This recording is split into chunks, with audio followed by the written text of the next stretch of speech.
Bonsoir, bienvenue. Welcome everyone to the Public Council meeting of July the 10th, 2023. Notre réunion de conseil public pour le 10 juillet 2023. And we have with us today Councillor Leo Azarad, Andy Schuster, Oren Sabag, Mitch Kajaski, Berku, myself, Mayor Brownstein, Stephen Erdely, Sydney Ben-Isri, Mike Cohen. We have the city manager, Jonathan Schechter. We have our city clerk, Florine Abouganahu, and we have Daryl Levine from communications. So I think we are ready to start the first part, which is the adoption of the agenda. Councillor Cohen. Yes, Mr. Mayor, I so move that we move the agenda for this meeting of July 10th, 2023. Seconded by Councillor Azarad, all in favor. So adopted, and now we go to question period. So we will take the questions of the people that are here first generally, and then we'll do the ones. What's the order? Do we do the ones here first and then the ones in writing? Questions in person, then the ones in Zoom, and then the written ones. Okay, we'll have a bit of questions for sure. So we're going to start off with Alan Schneiderman. Good evening, Mr. Mayor. Good evening, councillors. My name is Alan Schneiderman, 5750 McClear. My question is related to bylaw 2217-60. There was a vote to determine whether it would be sent to a referendum. I've been looking for the results of that vote online. I have not been able to find it. So maybe I'm remiss, I didn't see it, but could somebody please tell me the results of that vote? The request for referendum, the request for a register.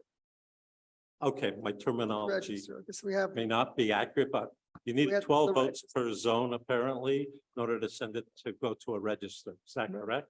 right. So do we want What were to the do results, that on please? now in terms of explaining it, Kajaski, since, or you want the city clerk to do it? Yeah, it's going on the agenda for later. You can explain it now. You'll speak less later. You want me to? Jonathan? Me? No, I'll go ahead. So there were a total of 54 signatures for each of the zones RU42 and RU43. So which means it was both those zones were successful in opening registers, which will be opened once if and when we adopt the zoning bylaw, new zoning bylaw tonight. So you adopt the bylaw first and then you open a register? Correct. I see. Okay. Yeah. And then the process will be explained in detail later. Tonight. Later tonight. It's on the agenda. Yeah, it'll be very clear exactly what everybody needs to do in this next step. Great. Okay, thank you. Okay. Next is Michael Schaefer.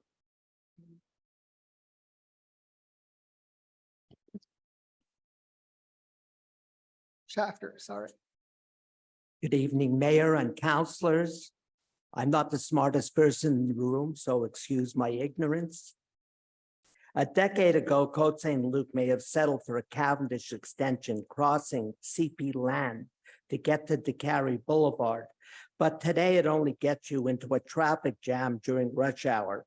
And once the huge Royal Mount is open for business, followed by the Hippodrome getting out of the starting gate, DeCarry will be total gridlock and chaos backing up to Cavendish Boulevard.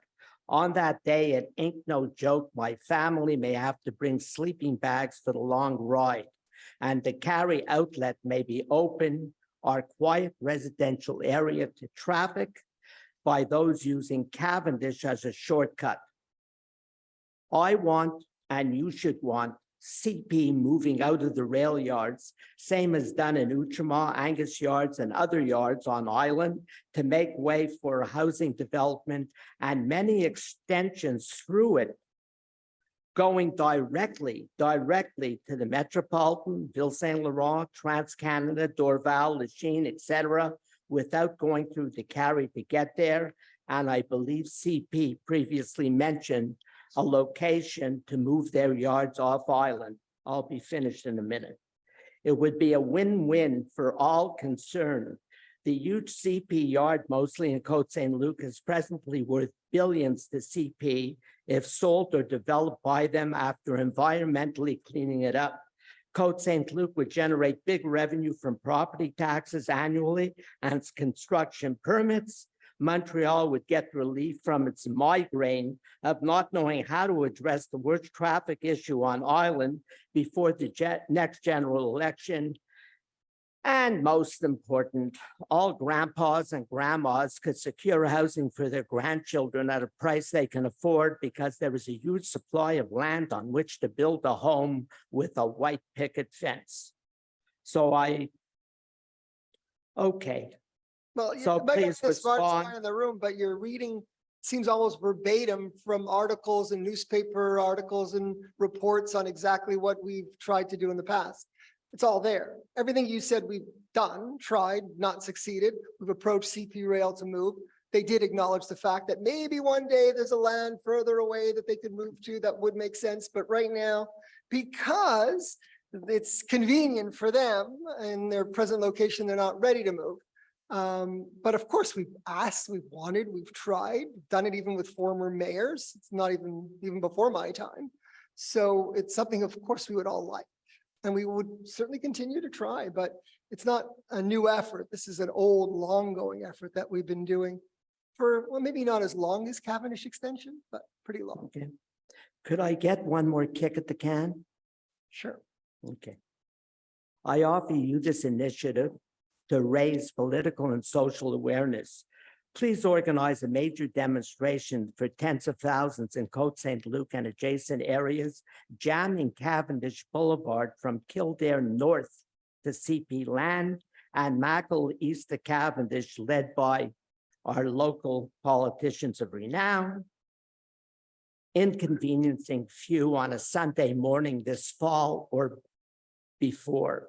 And of course, you can invite those in authority from Montreal, Ottawa, and Quebec to attend, almost like your 311.5. What do you think?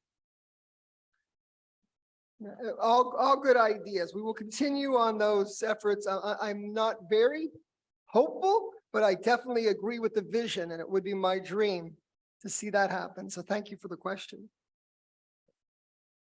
Norman Sabin, 5831 Einstein. Good evening. Mr. Mayor, I just want to let you know it's freezing cold in here. I know, it's like Costco when you get milk. We could save some money if we cut here. It's freezing here. So in the June 28th Suburban, there was a good article by Joe Goldenberg on the Cavendish Extension, sort of to pick up where Michael left off. And I understand it better now. The City of Montreal did give a notice to the BAPE in February that they were going to go ahead and do an impact study for the Cavendish Extension. They were supposed to do this impact study by April. Is that correct, Dita, I think? I don't know the exact. They had a year to, well, they didn't have a fixed date. That's the problem with the Ministère de l'Environnement. The City of Montreal files the notice at the BAP, the Bureau d'Audience Publique sur l'Environnement. They filed it in February 2022. And in their calendar that they themselves produced, they said they were going to do the environmental impact studies in 2023. Okay. Right. So, you know, it leaves us all with the impression that they're kind of slow walking it and that they just really don't want to. They stopped it. Right. But they're not So- doing what they're supposed to do. Right. Very So- clearly. Kind of gives us the impression, and as Joel wrote in the article, that the earliest time Cavendish might be open is in 2032. A long way down the road. So we're left with a situation where Cavendish is not open and we all want to get out of Côte Saint-Luc, get to the Carry and go where we want to go. So I just wanted to share my observation about how we could probably get through the Carry a little bit quicker, especially at Plamondon and Vizina. They're both similar intersections.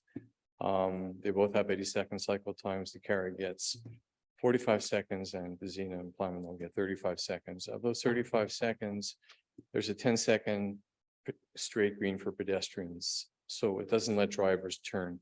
A lot of drivers, when they get to the Carry, they want to turn right or left. So the suggestion is, and you know, nobody's going to listen to me, but they will listen to Mayor Brownstein, is that if they could have a push button for that pedestrian signal, or if they could take it away altogether, cars could turn more and more cars could get through those two intersections. I don't know why they don't do that. Most of the time when you're there and you're waiting for to get to the intersection, there are no pedestrians. So we're all waiting there, waiting to turn. You can't turn. We're polluting the air. We're hurting the environment. So I don't know if you have a dialogue with Côte-Saint-Luc NDG, but if those two intersections could have a push button for the pedestrian signals, or if they can get rid of them, you would get more cars going through the intersections. It's a big problem for people living in Côte Saint-Luc, Hampstead, Snowden. They wait and wait and wait to get through the intersections. That would be my suggestion. I think you could We get, definitely have a dialogue with them and with the mayor of Côte-Saint-Luc and DG, but, and we've been trying a lot of things on Vizina to get things improved, like the no parking and Yeah. improving the synchronization or push button. Yeah.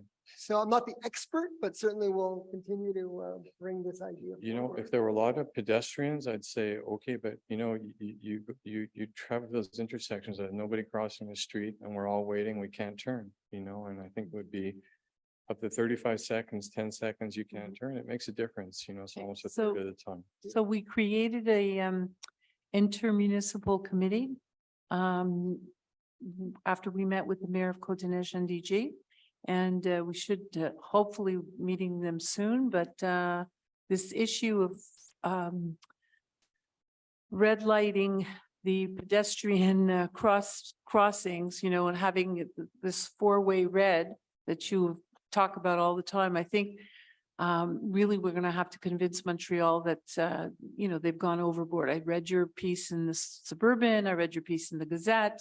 You know, I totally agree with your assessment on Rosedale and Côte Saint-Luc Road, because it's been very, very difficult since the City of Montreal introduced the 35-second red light for pedestrians that are never there. So I totally agree with you, but we need to get that message to the City of Montreal. I think Côte Saint-Luc agrees with you. And how do you do that? Do you have a dialogue with them? Well, we started this committee with them, but I think maybe, you know, you could also go to the Montreal City Hall and talk to them, you know, present your position that if they really want to be environmentally responsible, that they should be looking at that, you know, at the impact that it's having on greenhouse gases. I mean, that's one argument that they may be more sensitive to.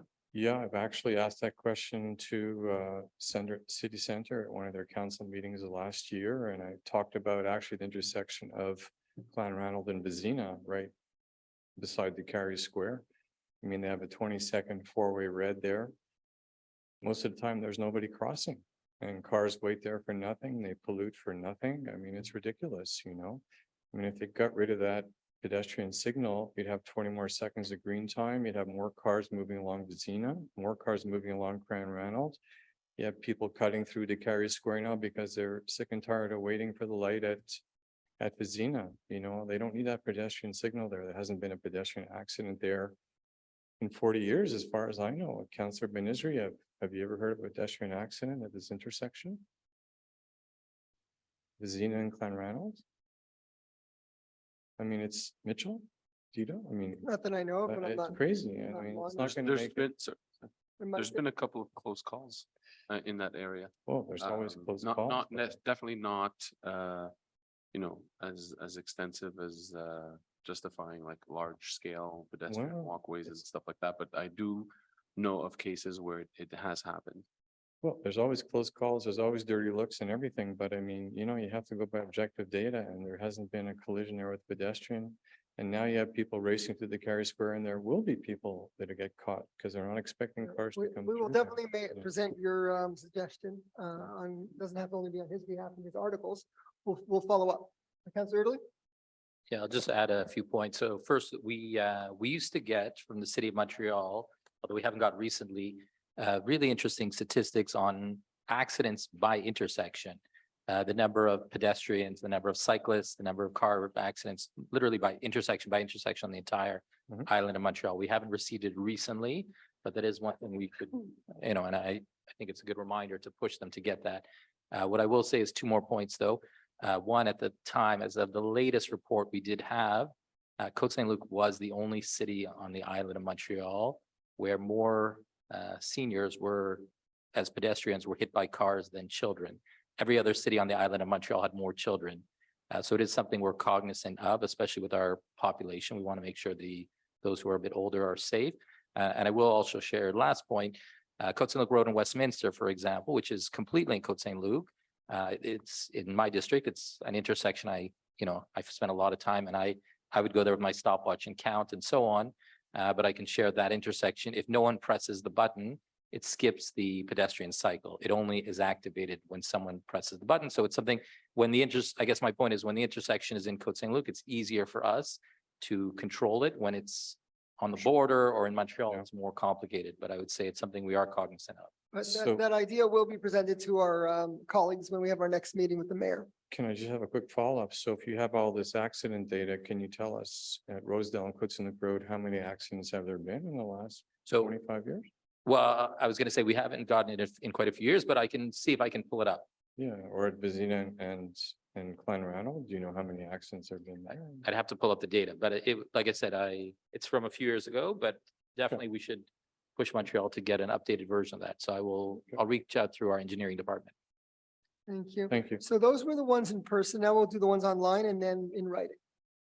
Is there any questions waiting on virtually?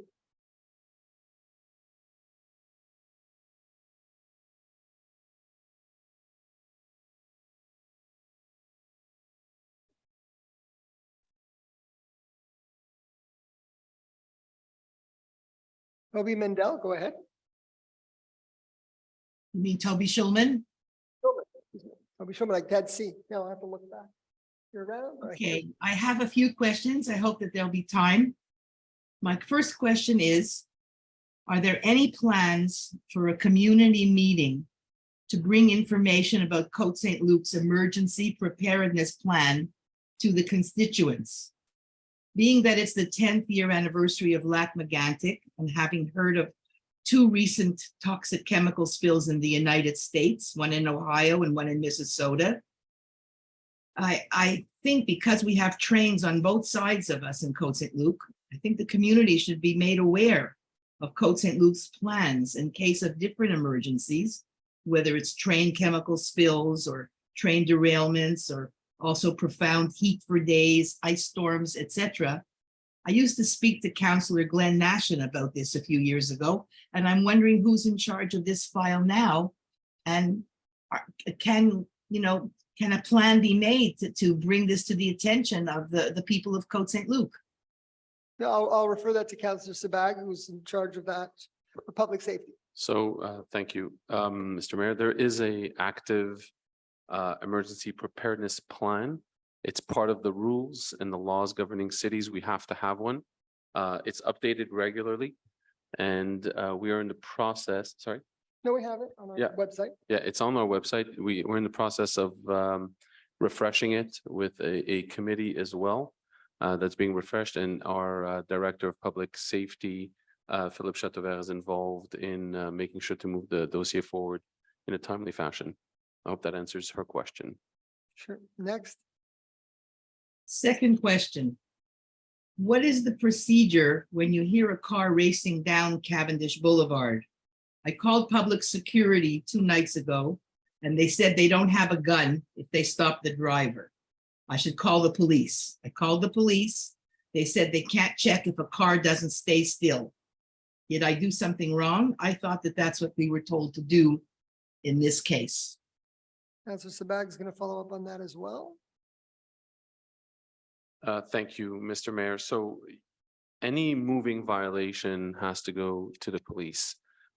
If you feel this is an emergency, you call 911 and report it. We had the chance to meet this week. The commander of the SPVM, Councillor Dita Burke, who was there, Councillor Stephen Early as well. We had people from staff. And this is not the commander of Police Station 9. This is the commander of all SPVM. So it was a great honor to sit down with him for a good hour, an hour and a half, and speak about all the ongoing challenges that we face in the city. One of the comments that we brought up was exactly that: speeding, which is an issue. He's aware of it. And, you know, at times we feel as residents that we know better than the police, but we don't. So they have their ways of working. It's not because we report a few cars racing down Cavendish that they're actually going to get stopped. But if they know of it on a timely fashion, they'll make sure to patrol a little bit more. So I think these are key components to remember as you report these issues, to remember that they're not going in vain. They're actually being reported and being flagged. And I actually mentioned to the commander, to make sure that we keep track of these complaints so they can patrol better and put more resources where deemed necessary. Thank you, Mr. Mayor. Thank you, Councillor Schuster. Yes, Toby, I just wanted to comment further on what Oren was saying because I've been in touch with Director Chateauvert and Division Chief Dubois. I got his name right? Yeah, Dubois. Okay. That the issue that we're having, and I largely suspect it's happening in my district with speeding and drag racing, is that we need our residents to call 911, that there is a fear of calling 911 because people see it as directly linked back to them, where really it's part of the data collection. And we were working with police to have an operation on Cavendish to try to catch some of these speeders a few weeks ago. But the police said, we need to know what time people are hearing this, what time of day should we, have our camp out in our police car, because they didn't have enough data to go on. So if you see something, say something, please, we need that data collection in order to make these operations more effective. Thank you. Councillor Schuster, I called 911. It was 1:30 in the morning, 2 nights ago. And they told me that they couldn't do anything. Okay, but they're not going to necessarily catch a speeder when you call 911, but it's good for them to have the records. What's your next question?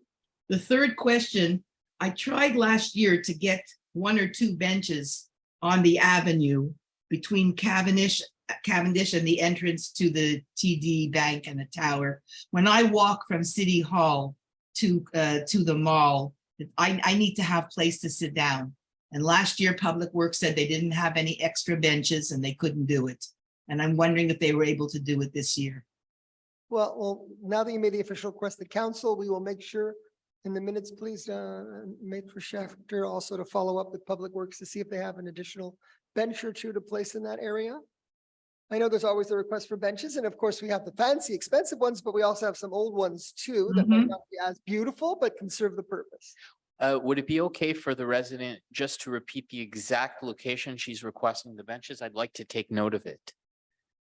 It's on the avenue Okay. between Cavendish and the entrance to like where the TD Bank and the tower is. They have many benches after that, going towards the back of the mall. But as of last year, there were no benches between Cavendish and the entrance to the On the avenue. bank. Thank you. I've taken note. On of the it. avenue. Yes, I've taken note of it. Thank you. Excellent. Thank you. Thank you. All right. Next. Another question from Wayne. Wayne, are you there? Yes, I am. You hear me okay? We do. Thank you. Yeah, the question I have, in issues between landlords and tenants, issues such as heating or repairs, does the city of Côte Saint-Luc have any authority in that, or is this all the Régie de Logement? Well, mostly it's the Régie de Logement in terms of between the landlord and the tenant. There are certain things that might not necessarily be between the landlord and the tenant, but deal with the building itself. And that's when urban planning can be called if there's a clear default in the building that our urban planning inspector should verify. But most issues are between the landlord and the tenant at the Régie. Okay, thank you.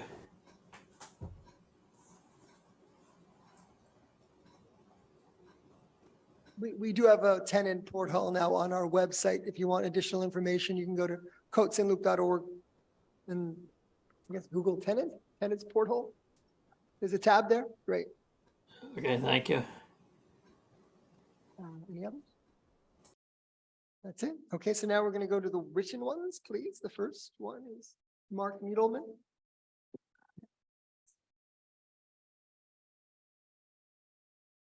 So we have a question of Mr. Mark Needleman. When can we expect some much needed road resurfacing on Cavendish, Côte Saint-Luc Road, Westminster, Guelph, Kildare, as the rate of deterioration is becoming alarming to a point of damaging vehicle suspension? Even a quick temporary resurfacing on some seriously crumbling section would be helpful. This is now dangerous for people on bicycle and for some in wheelchairs, unacceptable. Thank you. We'll soon be resurfacing Cavendish Boulevard, southbound from Kildare to the underpass, and Fleet Road eastbound from Cavendish to Alpine. In addition, we're doing a road reconstruction and new sidewalks on several side streets, including Sir Winston Churchill, Hartwell, Parkhaven, and Merton. At these side streets, we are also replacing the city's section of the water service line. We're doing road sidewalks and these pipes at the same time as its most efficient and cost-effective way to proceed. In addition to this major work, our public works crew provide temporary repairs to road surfaces throughout the city. It's not as good as a complete redo, but it's necessary in order to keep up our infrastructure and ensure that people don't suffer with potholes and other dangerous roads. Okay, the next one. Next one is from Miss Evelyn Trooper. She would like to know why Côte Saint-Luc decided not to have fireworks at Canada Day celebration. Other city in the West End planned fireworks. I'm going to refer this to Councillor Schuster. Thank you, Mr. Mayor. The city actually didn't have its Canada Day celebrations with the exception of the new immigrant ceremony. Citizenship, thank you. New citizenship ceremony, which was done at the ACC, and that was beautiful. So the celebrations themselves are being postponed to August 31st, and there will not be a fireworks show. The city decided that in 2023, given the popularity of last year's drone show, that people were very impressed by, that we would replace the fireworks with an extended drone show as a pilot project for the summer of 2023, so that we could gather appropriate feedback. We've had arguments on both sides. Some people love fireworks. Other people are bothered by the noise, the air pollution, pets that are affected, babies, people with hearing difficulties, etc. In addition to the debris that's trickles down into our neighborhoods on lawns and streets. So we're trying it this way for 2023, and we'll make an informed decision as to future Canada Day celebrations. Thank you, Councillor Schuster. Next question, please. Next question from Mr. Fred Fitzhugh. With regard to bylaw 2470-2, I can understand why a gas-powered leaf blower can be used because of the noise. But what about the battery-operated blower, which is very quiet? Thank you. I'll refer this to Councillor Erdely.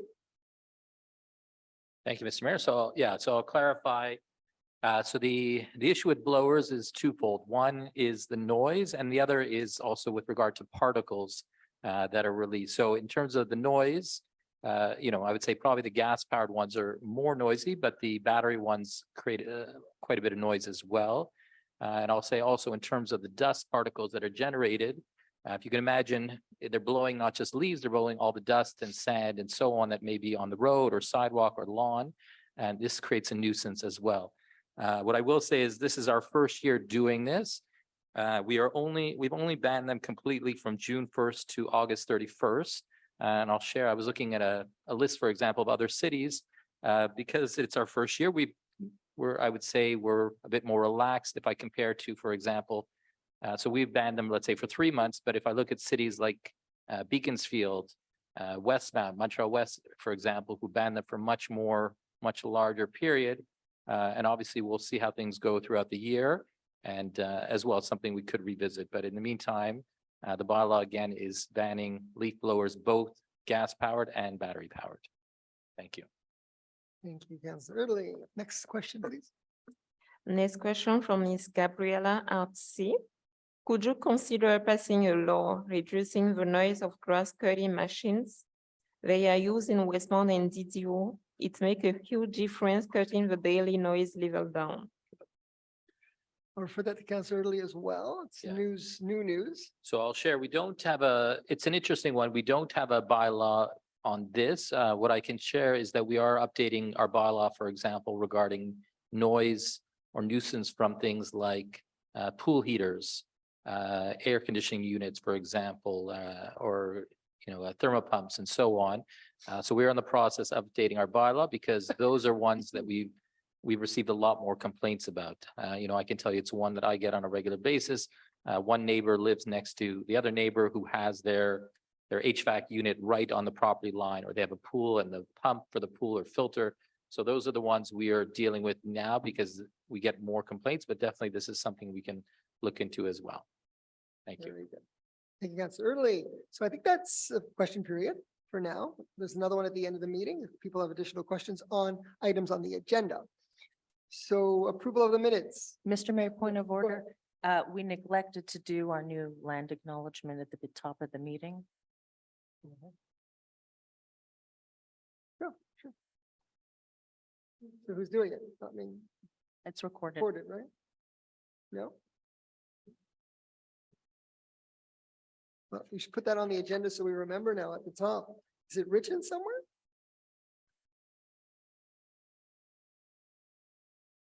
Let's remember, make a note for the agenda, for future agendas, please.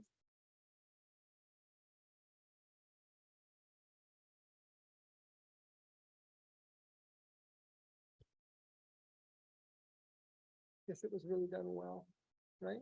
You did it, your voice, right? No, whose is it?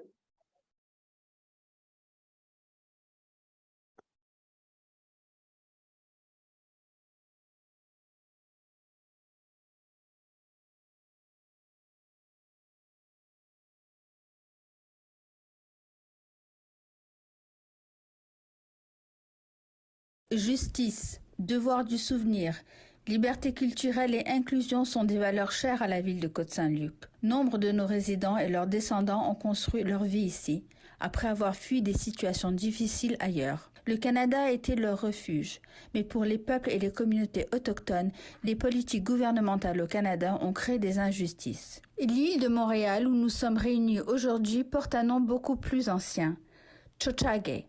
C'était un lieu de rassemblement historique pour de nombreuses communautés autochtones. C'était aussi un lieu de diplomatie où notamment a été signé le traité de la Grande Paix de Montréal. Nous remercions la nation de Kanien'kehá:ka, également connue sous le nom de nation Mohawk, pour son hospitalité sur un territoire non cédé. Nous devons reconnaître le passé afin d'avancer avec un esprit de collaboration et de réconciliation.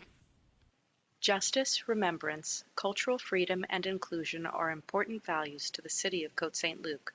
Many residents and their descendants have made their lives here, having fled dire conditions elsewhere. Canada was their refuge, but for Indigenous peoples and communities, government policies in Canada created injustice. The island of Montreal, where we are meeting today, has a much older name, Tiohtià:ke. It was a historic gathering place for many Indigenous communities. It was also the site of diplomacy, including the Great Peace of Montreal. We thank the Kanien'kehá:ka Nation, also known as the Mohawk Nation, for their hospitality on unceded territory. We must acknowledge the past so that we can move forward in a spirit of collaboration and reconciliation. Thank you. Thank you for that. And that will be a part of our annual monthly meetings. And now for the approval of the minutes, Councillor Berku. Move the minutes of the June 12th. So moved, Mr. Mayor. 2023. So moved. Moved by Councillor Berku, seconded by Councillor Erdlin. Any discussion Yes, Mr. Mayor. on the minutes? Go ahead. Yeah, so there are two items on the minutes that I thought were worth mentioning. The golf tournament, which is going to be happening on August 8th. We still have room for foursomes to register, and it's an annual event chaired by Councillor Cohn, Councillor Azarad, and myself, and should be very interesting and enjoyable as always. And the honorees are Joanne and Merv, who are very popular in our community. So we, Joanne Cutler. Yeah. And Merv Midland, exactly. Okay, that's number one from the minutes. And the second one was, we presented the last council meeting, we presented a little video regarding contestation of Bill 96. So just wanted to inform the public that the contestation was filed, and we've been gathering affidavits from 23 municipalities, which is quite an extensive exercise. So soon there will be a motion to stay the law, to suspend the law with regard to 4 items. Number one, with regard to the language of contracts, we are contesting Bill 96 in that we feel that as bilingual municipalities, we have the right, and we should have the right to continue to contract in English. Number two is the duty to adopt a bylaw on a regular basis, which we feel should not be required for various reasons which are explained. And then number three is the power of search and seizure. The government has given itself the power to come in and search and seize all our documents, including our computer equipment and digital information. We feel that is an unfettered power that should be contested and should not be allowed. Even the police doesn't have such power to do so without a warrant. And number four is the power to withdraw grants. As you know, cities receive millions of dollars of grants from the federal and provincial government. We don't think that the Office de la langue française should have the power to withhold grants, or the minister of the French language should have the power to withhold grants just because they feel that we are not complying 100% with the law. And it creates this kind of fear in municipalities to comply with the rules that are still not clear and that we're contesting, and we're waiting for the courts to determine exactly the application of those rules. So for all these reasons, we're going to be filing the motion to suspend, and we will be giving the public regular updates as things progress. Thank you. Okay, so great. Thank you for the update. Moved and seconded. All in favor? Carried unanimously, and we move to any business arising. Any government correspondence? So then we go to departmental reports. Councillor Schuster. Thank you, Mr. Mayor. The monthly report submitted for June 2023 be and are hereby approved as drafted. Moved by Councillor Schuster, seconded by Councillor Azarat. Any discussion? Who wants to go first? Councillor Schuster. Thank you, Mr. Mayor. Volunteer Appreciation Night happened on June 14th at Cinestars Cavendish with more than 250 Côte Saint-Luc volunteers in attendance. They were given the red carpet treatment, literally, with a mobile photo booth, refreshments, food and snacks to go with their movie. Our communications department compiled a beautiful video highlighting select volunteers who were given special awards. And it was a pleasure to see that volunteerism is thriving in Côte Saint-Luc. Also in June were some heritage days, including our, sorry, I lost my page. National Indigenous Day on June 21st. That was at Parkhaven Pool with cultural education and entertainment by the Buffalo Hat Singers and a fire and drum show by Trinka Productions. La Fête Nationale also was celebrated by Parkhaven Pool on June 23rd with games and treats organized by pool staff and line dancing and a live band that provided traditional French Canadian music. As I mentioned during question period, Canada Day festivities have been postponed until Thursday, August 31st, with the exception of the Canadian citizenship ceremony that was officiated by Judge Barbara Seal and her team, with our M&A, Elizabeth Prass and Mayor Brownstein as notable speakers, and was hosted by Dan Laxer and Dr. Lori Bettito. The ceremony welcomed 35 new Canadians from 25 origin countries and included a beautiful reception. It was a very moving day and a moving event to have on Canada Day, given that we couldn't have our regular celebrations. Day camp, despite some of the poor weather conditions that we've experienced, the Côte Saint-Luc Day Camp has been taking place mostly indoors, but our day camp staff has been incredible at keeping nearly 200 campers physically active, entertained, and happy with a lot of fun programming. New to Côte Saint-Luc is our new pickleball facility. June 30th saw the opening of the long-awaited outdoor pickleball courts at the Sports Annex in Trudeau Park. And players have been enjoying the space that holds 5 courts. And there's seating for those who are waiting to play. Pickleball is open 7 days a week between 8 a.m. and 10 p.m. There are 2 courts that can be reserved 7 days in advance, and the other 3 are for drop-in play. Reservations can be made by phone at 514-485-6806, extension 9204. And a fun fact that Côte Saint-Luc is the very first place in Canada to have the pickleball mats that they're called pickle rolls, despite the sandwich-like name. These are, so we're the first in Canada to have this kind of roll, you know, we roll them up for the winter and we put them out for the summer.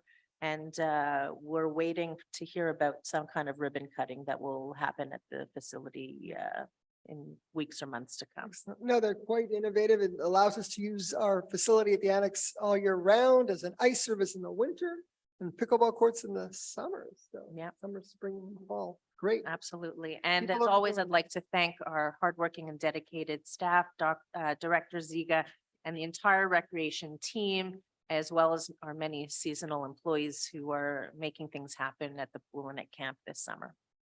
Thank you. Next, would you like to report?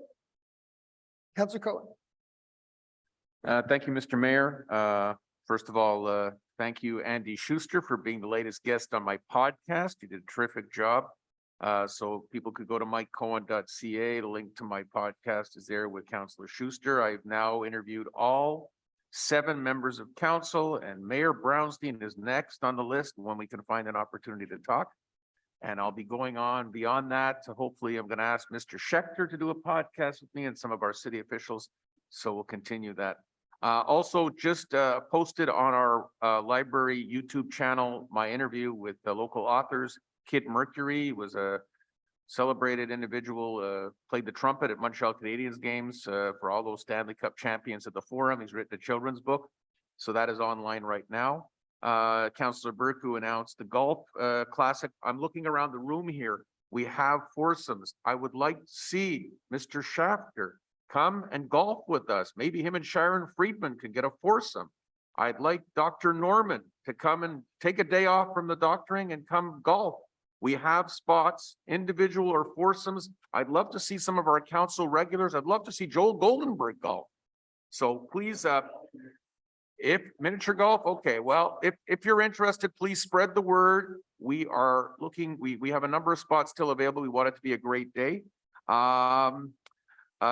Congratulations to our youth who put together a fabulous initiative, Côte Saint-Luc Comic-Con in this building yesterday. I was there. You can go to my blog, mikecohen.ca. You could see my recap and the interview I did with some of the youth. Came from the Library and Culture Committee, which I chair. We had a meeting last fall. One young lady, Anna She, put her hand up and said, what do you think if we did a Comic-Con in Côte Saint-Luc? And we say to what everyone does when they put their hand up, would you like to organize it? And she did. And she did it with a bunch of teens from Côte Saint-Luc and in the community. And it was really fantastic. So please check it out. Congratulations. Great to see that happen. Update on Sheila Finestone Park. We're waiting for the signage to be completed. And we're looking to have some kind of ceremony. The formal ceremony may not take place until early August. Director Levine is working with me on that on Public Works. So we'll update you as soon as that happens. I already talked about Kildare and Cavendish earlier. We're looking for a crossing guard at the corner of Kildare and Cavendish still. If you know anybody, whether it's a retiree who's looking to get out there, Mr. Matlin, you'd make a great crossing guard. She is shaking her head. You're very personable. But let us know. Seriously, we really need a crossing guard. So please let us know. The Cats Committee, Côte Saint-Luc Cats Committee is having a food drive right now. If anyone would like to donate any type of cat food, we're giving it to people who feed the homeless cats in the neighborhood. So please, if you do, you could bring your cat food even to the library, as long as it's sealed and tell them what it's for. Councillor Azarad worked with me on our latest spotlight on local merchants. We're taking our show on the road now and we're doing the presentations at their business. So the winner or recipient for July was Le Petit Jardin Sucre, and Councillor Azarad, perhaps you want to describe who they are and what they do. Thank you, Councillor Cohen. Yes, I was very happy to present the Abessara family Commerce of the Month certificate. Take time to go see them in person. They don't just have sweets like chocolates and candies. They also have flower bouquets. They have all kinds of gift baskets for all budgets. Go see them in person, online, and it's important to support our local commerce. So go out and see them. They're on Codwell. Sorry, yes, they're in the Codwell Shopping Center. Thank you. Interesting. Can you tell us what type of baskets? They Send, have, send us all the link so we know to take a look at them. absolutely, go detail. online. They've got everything. Who would like to present next? Anyone else? Councillor Erdely, go ahead. Thank you, Mr. Mayor. I'll give a few updates. First, I'll start on sort of finance in general. We're in the process of working on an updated or revised budget for the year, as we do around this time. In terms of water filter rebates, we're up to 90 so far. So again, a reminder to residents who live in a home that was built where lead may have been used for the service line. And if you haven't had your water tested, please do so. And in the meantime, please use a water filter. There's rebates available throughout the city and rebates of different sorts. More information on our city website. Just some, I always like to share some interesting stats. We're up to 483 pet permits so far this year. So a reminder to residents who have dogs or cats, you can get a permit for your pet and we can even pay online now as well. I'll share on the local side. There's a major water rehabilitation or water sleeving project going on Sunnybrook between Côte Saint-Luc Road and Westover. It should be done by August 4th. So we ask for the patience of residents while the work is being done. And I'll just also mention, I know we had some issue, I guess about a week ago, where there was a drop in pressure in the city. I should mention it was not related to Côte Saint-Luc work. It was related to work done on the Montreal side, even though we had been assured it would not affect us, but in the end it did. And a special thank you to our staff, including Met Schechter and I would say the engineering, legal departments, and so on, public security, who helped out to make sure it was dealt with as quickly as possible and to minimize the nuisance and inconvenience to our residents. And finally, also on a local point, I want to mention again that this summer, again, we have our Fletcher Park attendant. So this is someone who's there, I shouldn't say an attendant, more of a monitor, who's there to organize games, activities for children. That's weekdays from 3 to 7. And I try every summer to pop in and check on how things are going. And I'll say also, we replaced the climbing structure. Well, it was under warranty because there was a defect in terms of water infiltration. So that was replaced, and the shade structure was also removed and had to be repaired. So that was returned. So the park is as good as new again. Thank you, Mr. Mayor. Early, Councillor Gajewski. I'm going to share nothing but good news. We like that. So work on Kerwin Park is moving along. For the most part, the park is open except for the chalet in the central area. And I'm going to take Hydro-Quebec. I'm going to toss them on the ground. I'm going to throw them right under the bus because they delayed the work to get the electrical completed to the chalet, which led to excess humidity in the chalet, which kept humidity inside the concrete slab. I love this, which did not allow us to install the rubber floor in the chalet. So now that Hydro has made their connections, they're going to reduce the humidity levels in the chalet. Eventually, the concrete slab will dry out and they'll be able to install the rubber floor and eventually open the chalet. So that is why the delay. Hydro-Quebec, thank you for doing your work.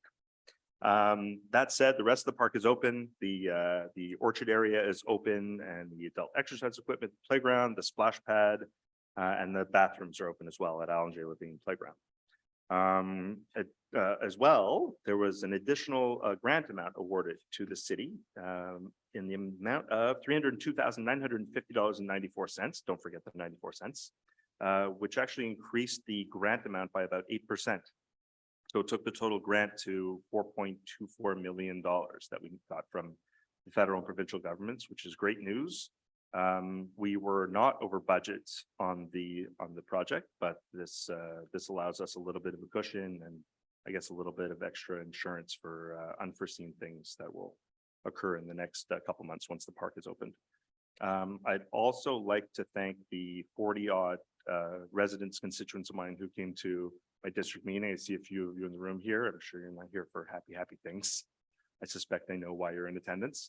But thank you for being engaged. Thank you for coming to my meeting and driving the discussion. We had a very spirited discussion about many topics, including the Jardin Westminster project, including we talked about lead pipes, we talked about Kerwin, we talked about many things. So it's always nice to have those meetings, and I'll be having them more often. Clearly, there's a demand for it. I guess that's it for me for now. Thank you, Mr. Mayor. Thank you, Councillor Kujawski. Anyone else? Councillor Burku? Thank you. I just want to mention that the city's embarked on a pilot project to install water meters in private homes and some apartment buildings as well. So I think most of the council has agreed to have these meters installed in their homes. I know my the plumber has made an appointment to come to my house in the next couple of weeks. It's a very worthwhile thing. You're not going to get charged if you volunteer to get a water meter. What will happen though is we will measure the consumption, and depending on the different variations in consumption, we'll be able to have a better understanding of how we should be charging for that, because someone who's living alone obviously is not going to use as much water as someone who's living with many other residents, larger family, or with a swimming pool, or someone who uses a lot of water to wash their cars, etc. So what we're trying to do is get a handle and measure. And so we're looking for another 60 volunteers. And so you can call downstairs, you can call the city hall and say if you're interested in getting a water meter, because eventually that's where probably we're going to end up going. But this year it's just on a pilot project basis. So thank you. Noted also that most, if not all, members of council will be getting water meters installed at their homes, including. Right. And I think I just said that. Yep. Okay. Say it? Yes. My apologies. No problem. Thank you. Sorry, I don't listen all the time, Tita. Anyone else? Okay. Okay. So it's been moved and seconded. The departmental reports, all in favor? All in favor, carried unanimously, and we move to financial and technology. Councillor 7A. Thank you, Mr. Mayor. Be it resolved that the Côte Saint-Luc City Council approves the attached list of disbursements for the period of June 1st, 2023 to June 30th, 2023 for a total amount of $23,161,585.16 in Canadian funds, and that Treasurer Certificate number 23-0091 dated June 4th, 2023 has been issued by the City Treasurer attesting to the availability of funds to cover the described expenses. Moved by Councillor Early, seconded by Councillor Asserad. In discussion. So I'll just share. Oh, and actually, sorry, I think I'm just noticing a typo as I'm reading it. Sorry, I think it should be July 4th, not June 4th. Sorry, so just to make, I guess, Florian just c'est le 4 juillet, not le 4 juin. So I'll just share some of the key items. So first, this is larger. Normally, we're in the vicinity of about 4 million. This time we're at 23 million. The biggest chunk is about $18 million, which is our second installment of the Côte Pâle, or our allocation to the agglomeration. We also have some of the bigger items. We have payments for our sewer sleeving projects, which is almost done. We have also for Kerwin Park, as Councillor Kujawski mentioned, which also is almost done. Work on the baseball field fence at Trudeau Park. Some purchase of vehicles and tree planting, which is coming along. I know I've seen many trees planted recently in Côte Saint-Luc. So those are the key items to report this month. Thank you. It's been moved and seconded. All in favor? Carried unanimously, and we move to item 7B. Councillor. Thank you, Mr. Mayor. Just give me 1 second. Be it resolved that the Côte Saint-Luc City Council authorizes the city treasurer to open an investment account with the National Bank, and that the mayor and city treasurer be authorized to sign all documents acquired by the National Bank pertaining to the investment account. Moved by Councillor Italy, seconded by Councillor Azarad. Discussion? So I'll just share briefly. So for Côte Saint-Luc, our main bank is the Royal Bank, where we have pretty good rates, I would say, in terms of, so these are interest rates that the city gets when we have money in our sort of savings account, so to speak. But this is allowing us to go to other banks occasionally. When the city does have some extra money, we'll put small amounts into GICs or make temporary deposits to generate more interest, which ultimately helps offset the costs for taxpayers. And it helps, of course, benefit the city in general. So we have extra money for certain projects. So all that, this resolution allows the treasurer to when there's some extra money, to put it into GICs or term deposits at CIBC, where they've offered us, I'm thankful they've offered us a pretty good interest rate. Thank you. Thank you, Councillor. Moved in second. Sorry, I Go just, ahead. Did you- sorry, Did you pass? sorry, I said CIBC. Sorry, my mistake. It's National Bank. Sorry, I apologize for that. Moved in seconded, all in favor? Carried unanimously. And item 8, Councillor Schuster. Thank you, Mr. Mayor. Be it resolved that Côte Saint-Luc City Council approves the hiring of the white-collar auxiliary employees whose names are listed on the document titled Auxiliary Employees White Collars Hiring, dated July 5th, 2023, and that said employees' terms of employment will be as per the conditions of the collective agreement. That Treasurer's Certificate number 23-0089, dated June 30th, 2023, has been issued by the City Treasurer, attesting to the availability of funds to cover the above described expenses. Moved by Councillor Schuster, seconded by Councillor Azarad. Any discussion? Just mention that the white-collar employees are pool staff. All in favor?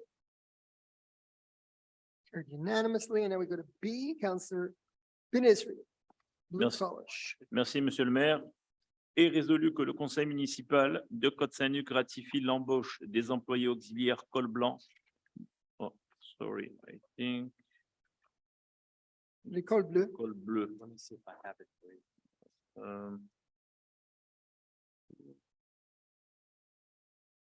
46. Oui, alors je pense qu'il y avait, je m'excuse.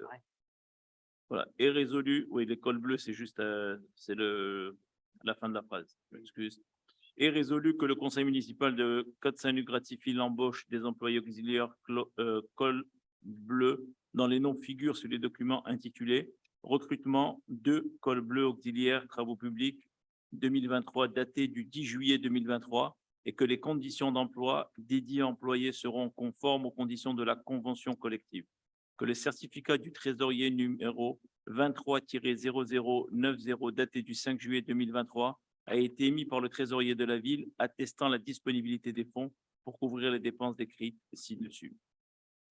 Proposé par le conseiller Binisri, appuyé par le conseiller Azarad. Est-ce qu'il y a des discussions? Tout le monde en faveur? Appuyé unanimement. Fantastique. And now we go to Legal Services. Councillor Burku, 9A.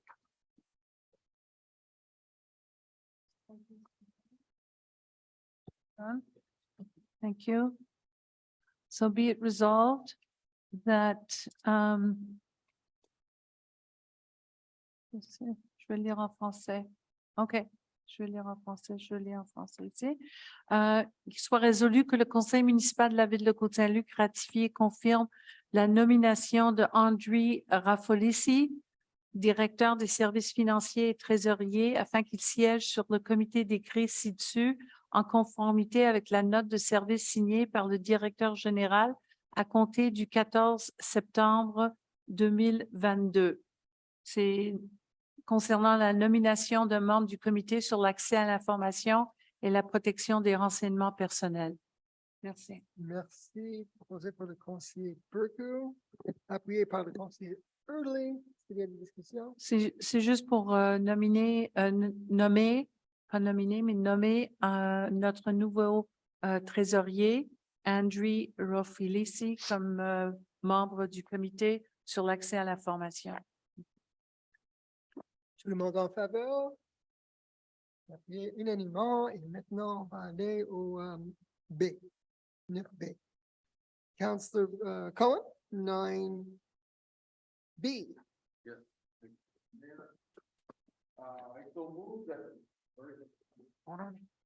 I so move that the Côte Saint-Luc City Council supports the Monarch Ultra Trail project in order to promote the creation of an ecological movement for the migration of the monarch butterfly in its migratory corridor with the following actions. Distribute free milkweed seeds to the public at city events, raising awareness of the importance of sowing this plant to save monarchs. The identification, preservation, and establishment of naturalized areas on its territory. Promote the Monarch Ultra Trail in city communications and encourage the residents to contribute to its $4.5 million fundraising campaign to finance research into monarch preservation, the implementation of all other actions aimed at saving these butterflies. Thank you, Mr. Mayor. Moved by Councillor Cohen, seconded by Councillor Burku. Any more discussion? Okay, so everyone in favor? Carried. And go. C, Councillor Burku.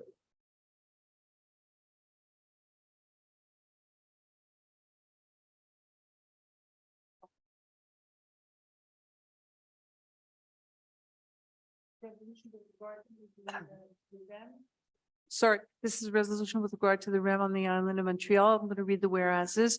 Whereas based on the current proposed developments, the negative impacts of noise and visual pollution will be significant for the immediate vicinity of the REM's activities, equipment, and facilities. Whereas since the beginning of the REM project, several municipalities on the island of Montreal where the REM facilities will be built have been concerned about the noise and visual pollution caused by this project and its future activities.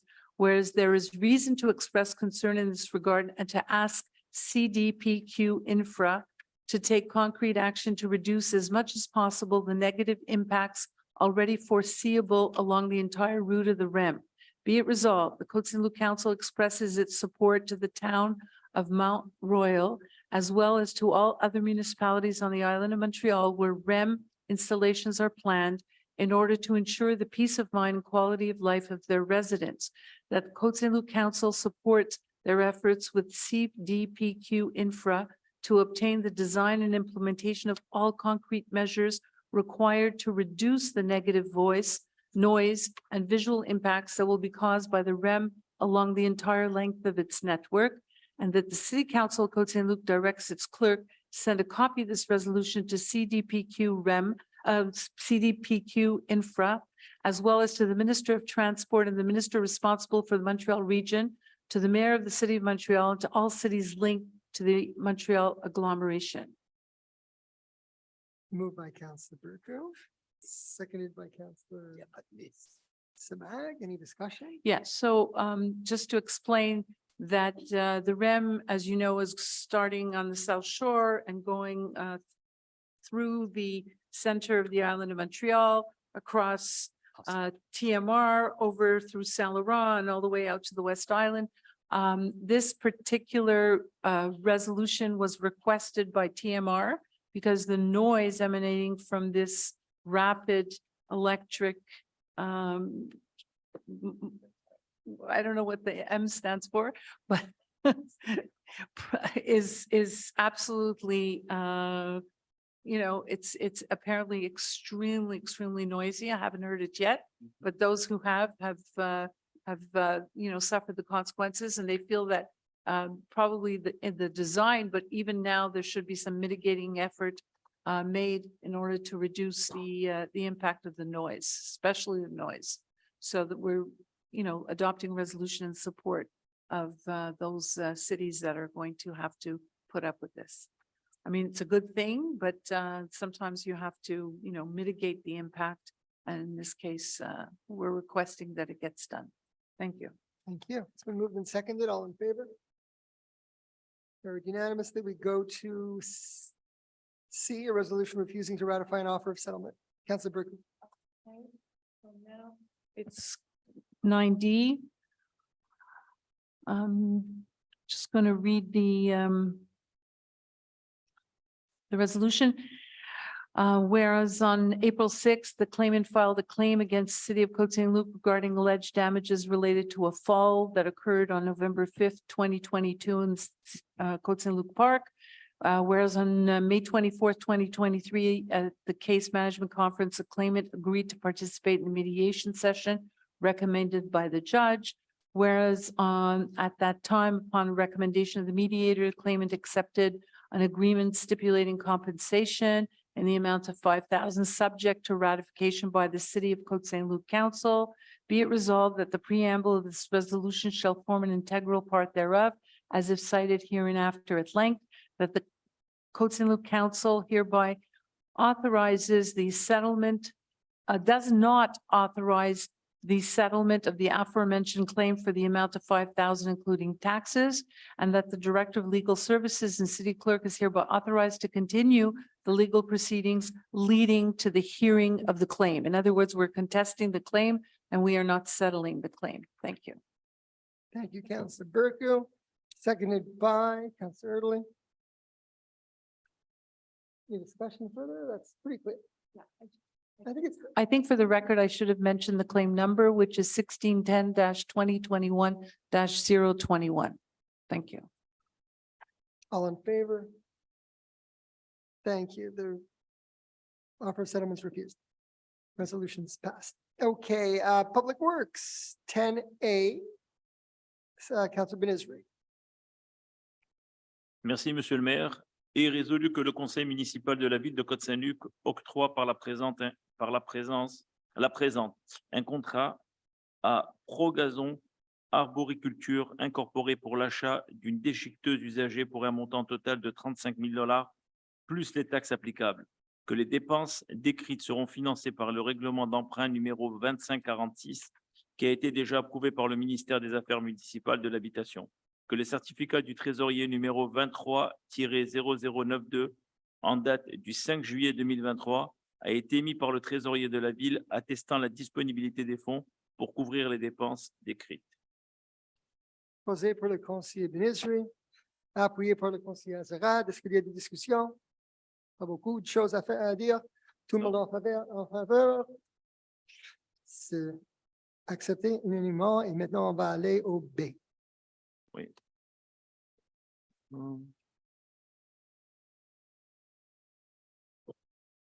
Merci, Monsieur le maire. We're going to go to B next. Que le conseil municipal de la ville de Côte Saint-Luc octroie par la présente un contrat à clôture centrale incorporée pour l'achat et l'installation de 2 clôtures pour un montant total de $75 000 plus taxes applicables. Que le conseil municipal approuve le financement de cette dépense par un prêt sans intérêt du fonds de roulement de la ville. Que la ville s'engage à fournir chaque année à même ses fonds généraux une somme suffisante pour rembourser l'emprunt au fonds de roulement.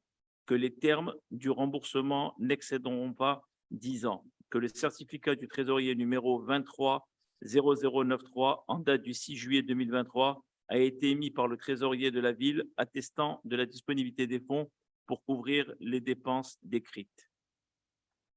Proposé pour le conseiller Benizri, appuyé par le conseiller Azerad. Est-ce qu'il y a des discussions? Just to mention that this is the fence, this is the contract to redo the fence on Cavendish Boulevard. It's on the median. Excellent. Moved and seconded, all in favor? Very good.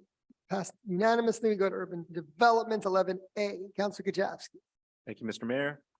Be it resolved that the Côte Saint-Luc City Council hereby awards a contract to Construction Camara 6742114 Canada Inc. for pneumatic excavations and lead pipe replacement contractor services in accordance with the terms of tender number C-09-23C for a total amount of $975,827 plus applicable taxes. That furthermore, the city may consider an amount of $19,517 plus applicable taxes for any potential contingencies and extras if required that shall first be approved according to the city's procedures. That the described expenses shall be financed from the loan bylaw 2603 previously approved by the MAMASH. That Treasurer Certificate number 23-0088 dated June 30th, 2023 has been issued by the city's treasurer attesting to the availability of funds to cover the described expenses. Moved by Councillor Kajavsky, seconded by Councillor Azerad. Any discussion on Yeah, so this is the contractor phase of the pneumatic excavations and lead pipe replacements. For those who had their water tested last year, whose water test results exceeded, I believe, 25 parts per billion, and whose pipe was confirmed to be lead by, or sorry, that were not confirmed yet, but now we're going to confirm the presence of a lead pipe. And then they'll go into the queue for having their pipes replaced according to our plan that is currently in the works. So this is the last piece of the puzzle that will kind of finish the planning phase, and then we'll roll out the longer term plan to the public on how quickly and how we'll be replacing all the lead pipes throughout the city by the end of the year. Okay. So that's been moved and plan, seconded. yes. All in favor? Carried unanimously. And now we move into the, Mr. Mayor, yeah, I'd go just ahead. like to add, just for the lead Sure. pipes, there's many homes that haven't tested their water yet, so they should reach out. They can go online to the COTENLUC.org site, look up lead pipes, and you'll follow you'll see whether your home needs to be tested or not, but look it up and get your water tested, because many people haven't yet, so please do. Further to that, just to add to that, all that does is it gives us more information. And it allows us to have a more comprehensive, streamlined plan for how we're going to rebuild the streets that have lead pipes and how we're going to go about replacing all those pipes. So the more information we have, the better. So like Leora said, please, if you haven't had your water tested, please do so, because we have had a relatively low response rate this year compared to last summer. It's been moved and seconded on. I guess all in favor? We already did that, but we just added it anyway. A point after voting for it, but that's all good. And now we're going to go to 12A. Councillor Kajowski to defer, I believe, A. Yes. Yeah. Do we need a resolution to Yeah, defer? we should adopt a resolution to defer this one, and I understand we're going to adjudicate upon the next one. We'll vote on the next. Okay, it's as simple as resolve to defer. Correct. The item 12A until a soon to be determined date. We'll leave that in limbo, I Yeah. think, for the So moment. just defer, do we need Sine die. you need a seconder and a mover and the whole thing? Yeah, a mover and a seconded by seconder. Councillor Azarad, all in favor? And we're, okay, now we go to The mover was who and the seconder was who? Kajowski, Azarad, Okay, perfect. Got it. Thank you. and now we'll go to B. And Kajowski, you'll leave B and C. Mr. Mayor. One moment. All right, sure I'm on the right bylaw. Okay. Be it resolved that in conformity with the Act respecting land use and development, CQLR, Chapter A-19.1, the Côte Saint-Luc City Council hereby adopts the bylaw number 2217-60, entitled Bylaw to amend the zoning bylaw number 2217 of the city of Côte Saint-Luc in order to reduce the actual limits of zone RU*62, to repeal zone RM60, to create the new zone HM7, to replace the table of uses and norms of zone RU*62, and to modify the definition of mixed dwelling. Moved by Councillor Kajowski, seconded by.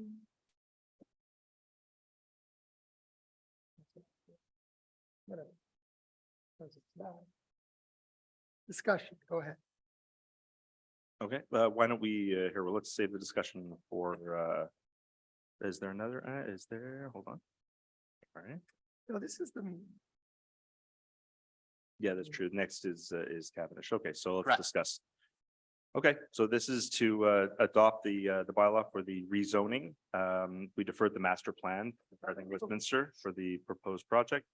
But this is the adoption of the zoning amendment for that lot, for those two lots, I should say.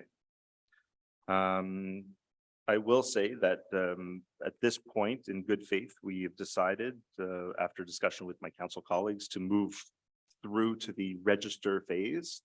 So now the register will be open upon, if the bylaw does pass, the register will be opened, and we will see how the next phase plays out.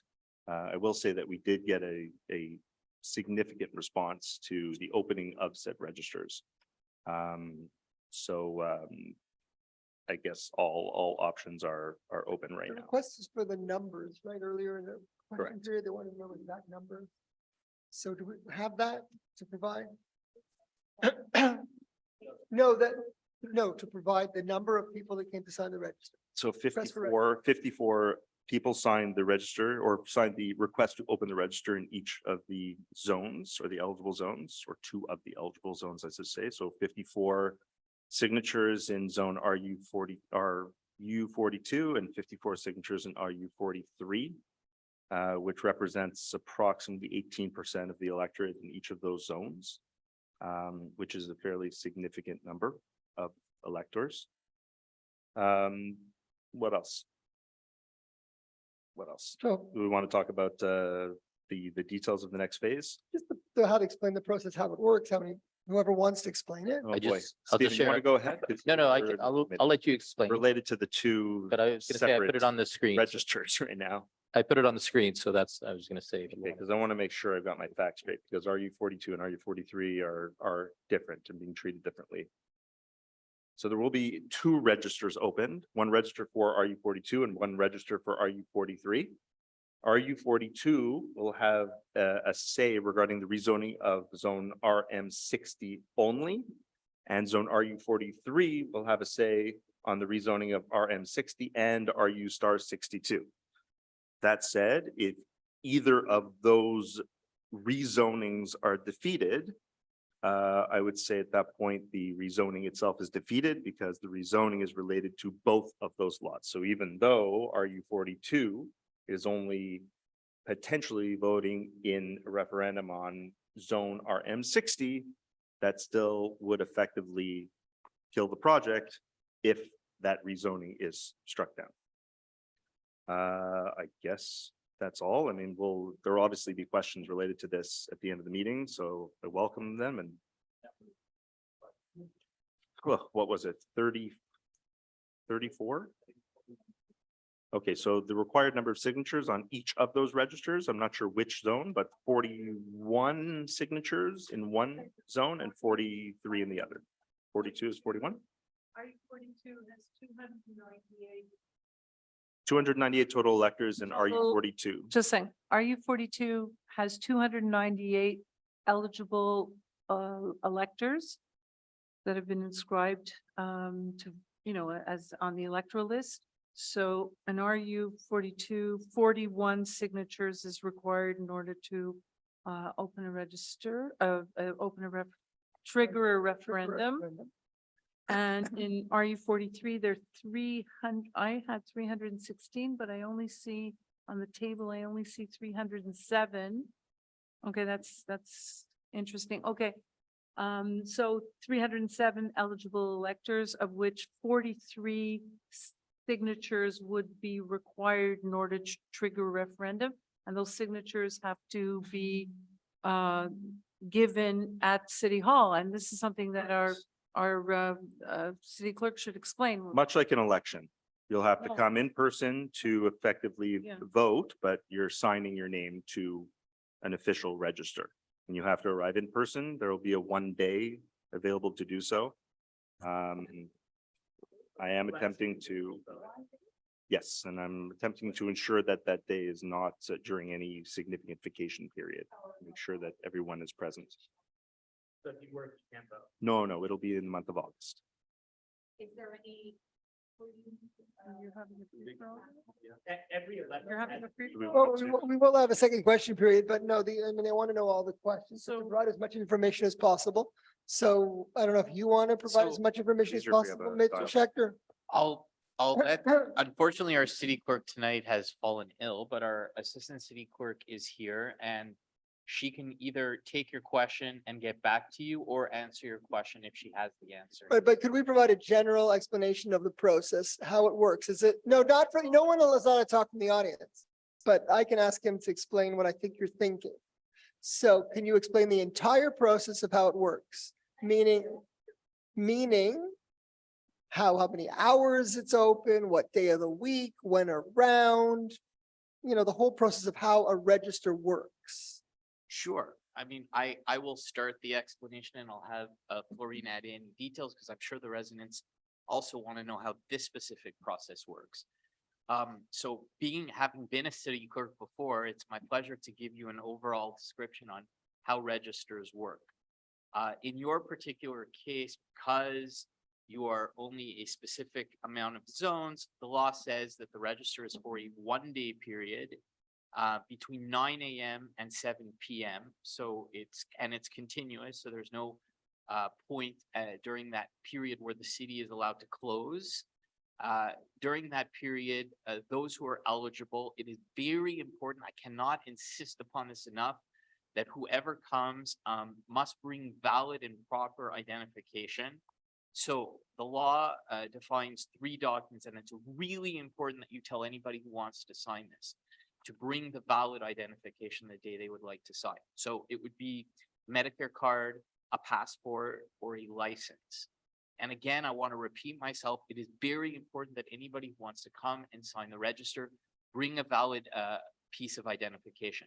The date of the register and the location of the register is determined by the city clerk, and the city clerk must put a public notice in the newspaper detailing the date and time of these registers. One other thing that's very important for the residents to know, that the register, according to the law, has to occur within 45 days of the adoption of the zoning bylaw. So tonight, council is going to be voting. If they vote in favor of the zoning bylaw, there must be a register, and it must be held within 45 days of tonight.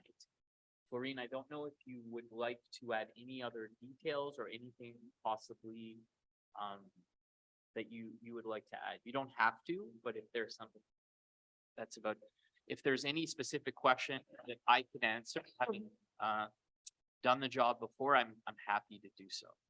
Right, and there will be a second question period at the end of the meeting. You can ask any questions you want on anything on the agenda tonight, including There's this. one other obviously. thing, Mr. Mayor, I think it's very important for the residents to know. In the first phase, the law allowed residents to collect signatures.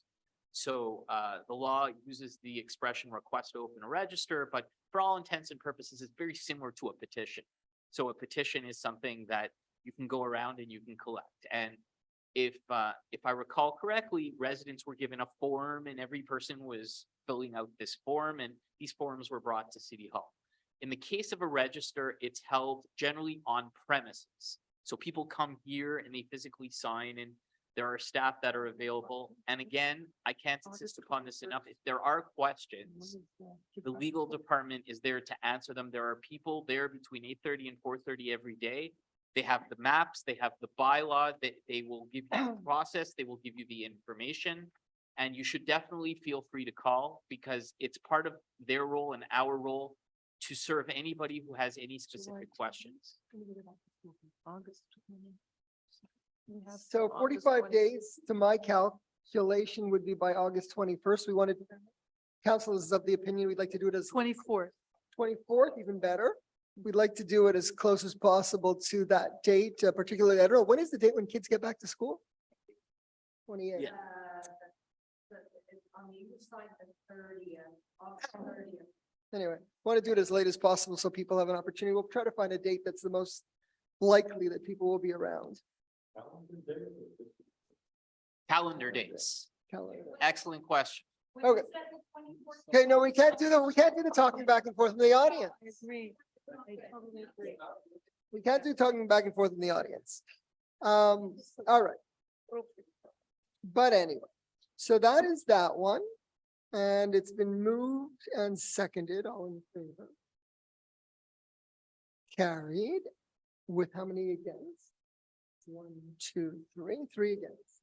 Councilor Schuster, Councilor Berku, Councilor Early against. So it passes to the next. So noted, there will officially now be a register or 2 registers. Okay, so then we go to C. What's that? That's it. One last thing, Mr. Mayor, I just want to make sure the residents are aware, when you speak to the city clerk's office, you're also welcome to ask when the public notice will be in the newspaper, because we'll have all the information. The public notice is also going to contain the exact number of signatures required. So you'll have it in writing. You'll have the date, the time, and a lot of different informations in terms of who is eligible and who is not eligible to sign. Just point of information, Mr. Mayor, I just want to ask Mr. Schechter. When is there a deadline between the public notice and the register? Yes, 5 days, which means the public notice must be in the newspaper, minimum of 5 days before the register being held. Okay, but is it the will of, like, I mean, when are we going to, yeah, we don't know. Okay, we It's didn't discuss according it to yet. the law, the city clerk has the power to decide the date of the register and when to put the notice in the paper. All right, And because she's ill tonight, we don't know those two pieces of information. But we should know this week, those exact. Right, pieces. and we'll have a discussion in council, make our recommendations and speak with her Yeah. as well. In fairness to her, we didn't know how the vote would go. We had to wait for council to vote, and now she has to set the date, the time, and the location of the register and prepare the public notice within 40 to 5 days of tonight. The register must be held. All right, so that's that one. Now we go to C, please. Councilor Gajowski, C. 12C. Thank you, Mr. Mayor. Be it resolved and in conformity with the Act respecting land use and development, CQLR Chapter A-19.1, the Côte Saint-Luc City Council hereby adopts the second draft bylaw number 2217-M-P2 to be entitled Bylaw to amend the zoning bylaw number 2217 of the City of Côte Saint-Luc in order to authorize additional commercial uses in zone CD-9. So that's okay, moved by Councilor Gajowski, seconded by Councilor Sabag, in discussion of the one we did on the Yeah, so this is presentation. where the police station used to be at the corner of Kildare and Cavendish, to add additional uses to their zone, including the cafe, what else? Pharmacy, I don't have it up, and others. Okay, so that's moved by Councilor Gajowski, seconded by Councilor Azarad or Councilor Sabag. There it is. Sabag. Okay, all in favor? That one's carried unanimously. And now we're going to. Oh, Mr. Mayor, Yes. just, I need maybe 15 seconds, just to explain to the public. For this particular bylaw, the second draft bylaw has been adopted. So according to our calendar, there will be a public notice in the newspaper, calling any interested zones, concerned or contiguous zones, to see if they want to request that a register be held. And if there are no valid requests, then there'll be a resolution approving the bylaw on the August council meeting agenda. Thank you. And Mr. Mayor, I wanted, since Go ahead. there was no one in the room when we had our public consultation at 7:45, I just wanted to repeat what I said earlier. This is the building at the corner of Kildare and Cavendish, which is being run by the Biton family and their company. Today I met with Aaron Biton, the son of Gad Biton, who is overseeing that particular building. They've owned it for about 5 years. They have some very exciting plans, a lot of which will be announced at another date. But for the purposes of tonight, what we're approving is a cafe, which they're hoping that they might even be able to get it open in the next few months before the summer and early fall season ends. And this would be with an outdoor patio along Kildare Road and snaking over to the back of the parking lot. So this is going to be a wonderful addition to the community, and with the plans that they have that I'm not privy to share at the moment because it hasn't come to council yet, it looks like there'll be a lot of activities going on in that building. They also asked for a pharmacy.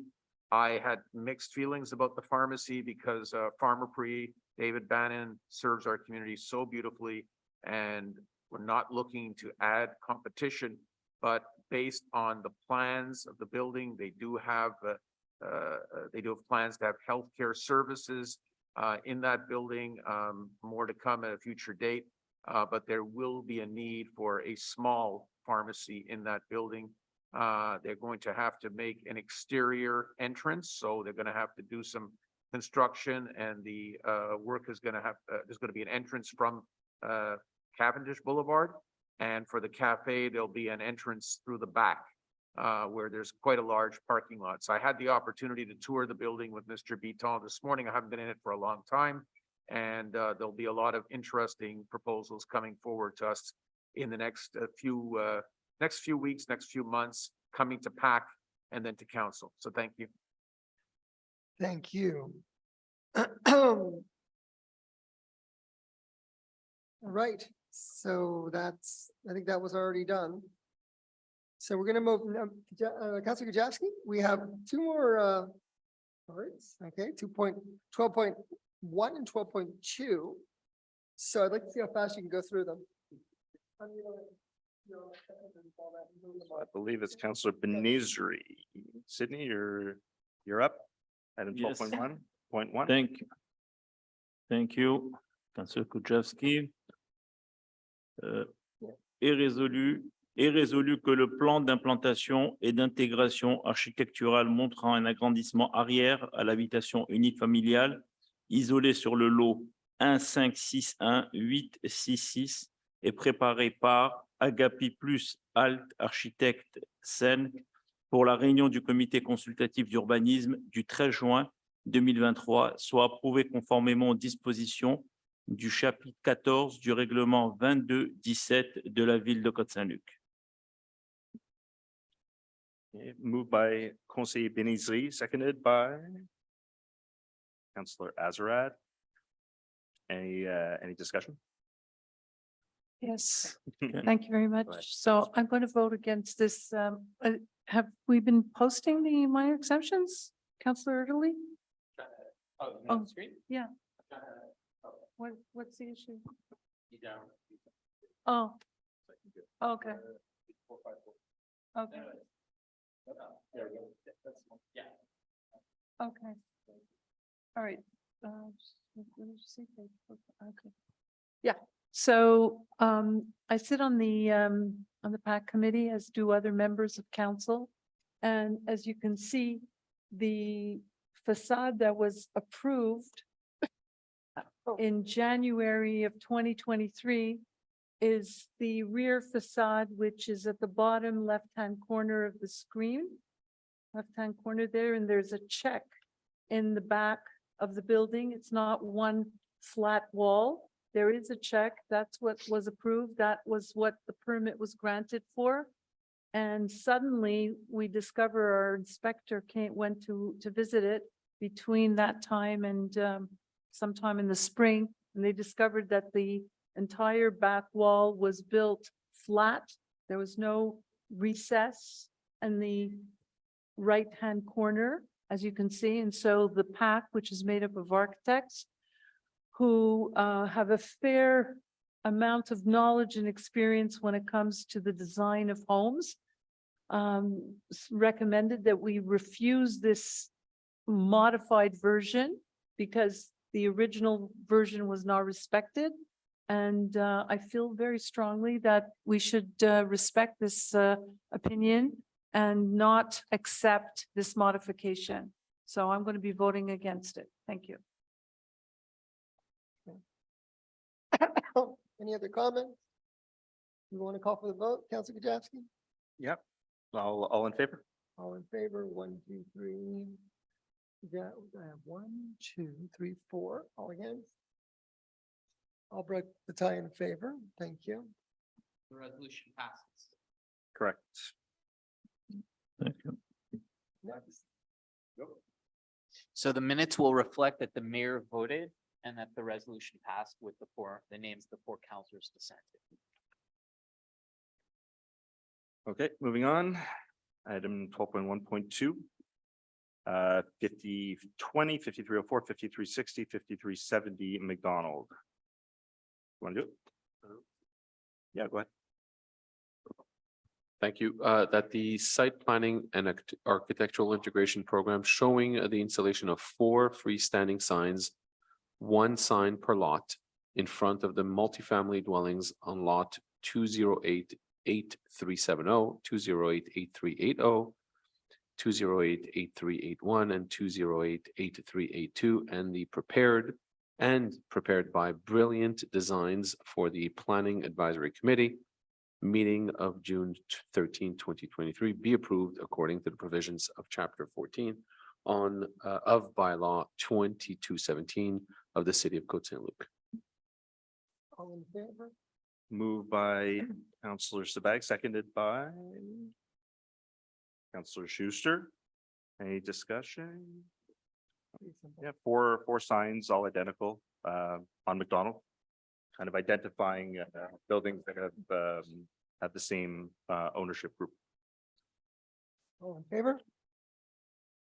Carried unanimously. Next.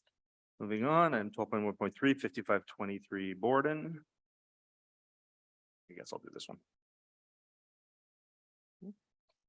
Be it resolved that am I on the right? Yep, 5523 Borden. Be resolved that the site planning and architectural integration program showing a land subdivision and conversion of the existing detached single-family dwelling on original lot number 1560598 into a semi-detached single-family dwelling on the proposed lot numbers 6079434 and 6079435, and prepared by DEUXIÉME Drummond for the Planning Advisory Committee meeting of April 4th, 2023, be approved according to the provisions of Chapter 14 of Bylaw 2217 of the City of Côte Saint-Luc.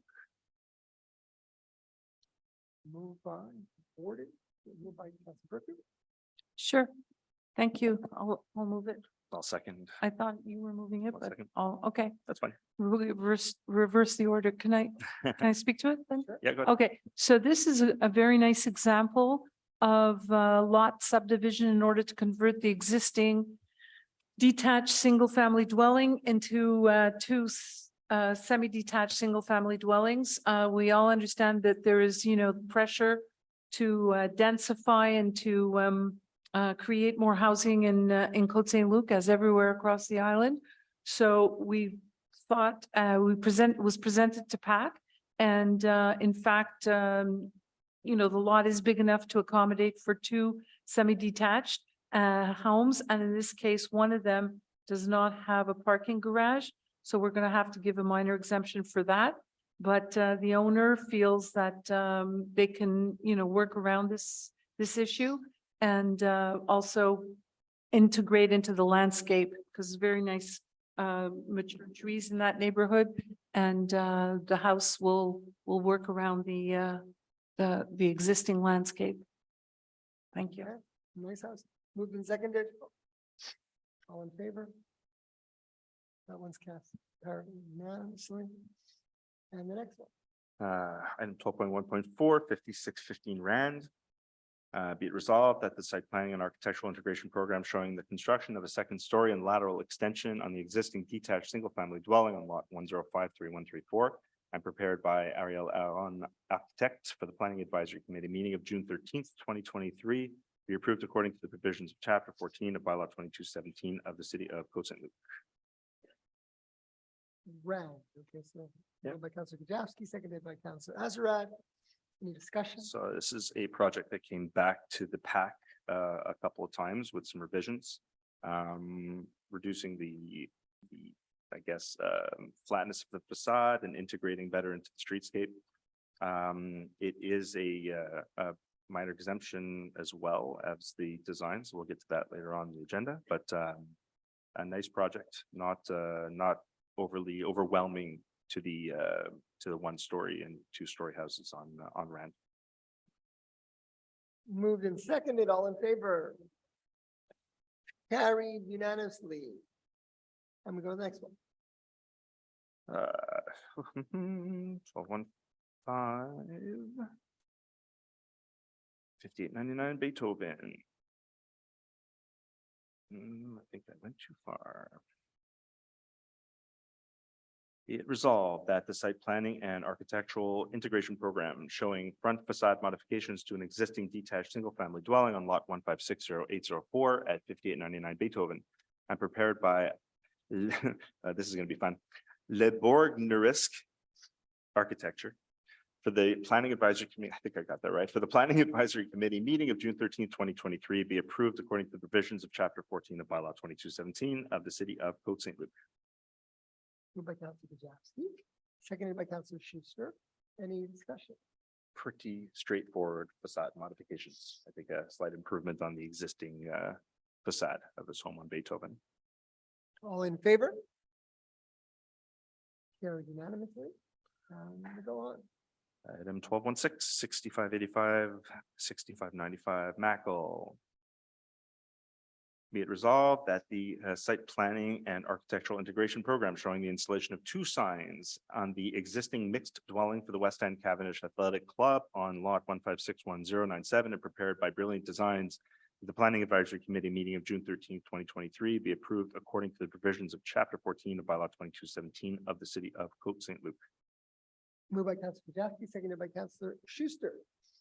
Any discussion? 2 new signs for West End Cavendish Yes. Gym Club So, or Go Cavendish ahead. Club Okay. or Councillor Berger wants to West End Gym. discuss. So I just want to say that this is an example, although it's a small example, but it's an example of how Côte Saint-Luc tries to maintain the bilingual status in Côte Saint-Luc. And we try our best, and very often those people who are putting up signage do agree to put up the signs in both languages. So it says gym, club. They try to make it, as bilingual as possible.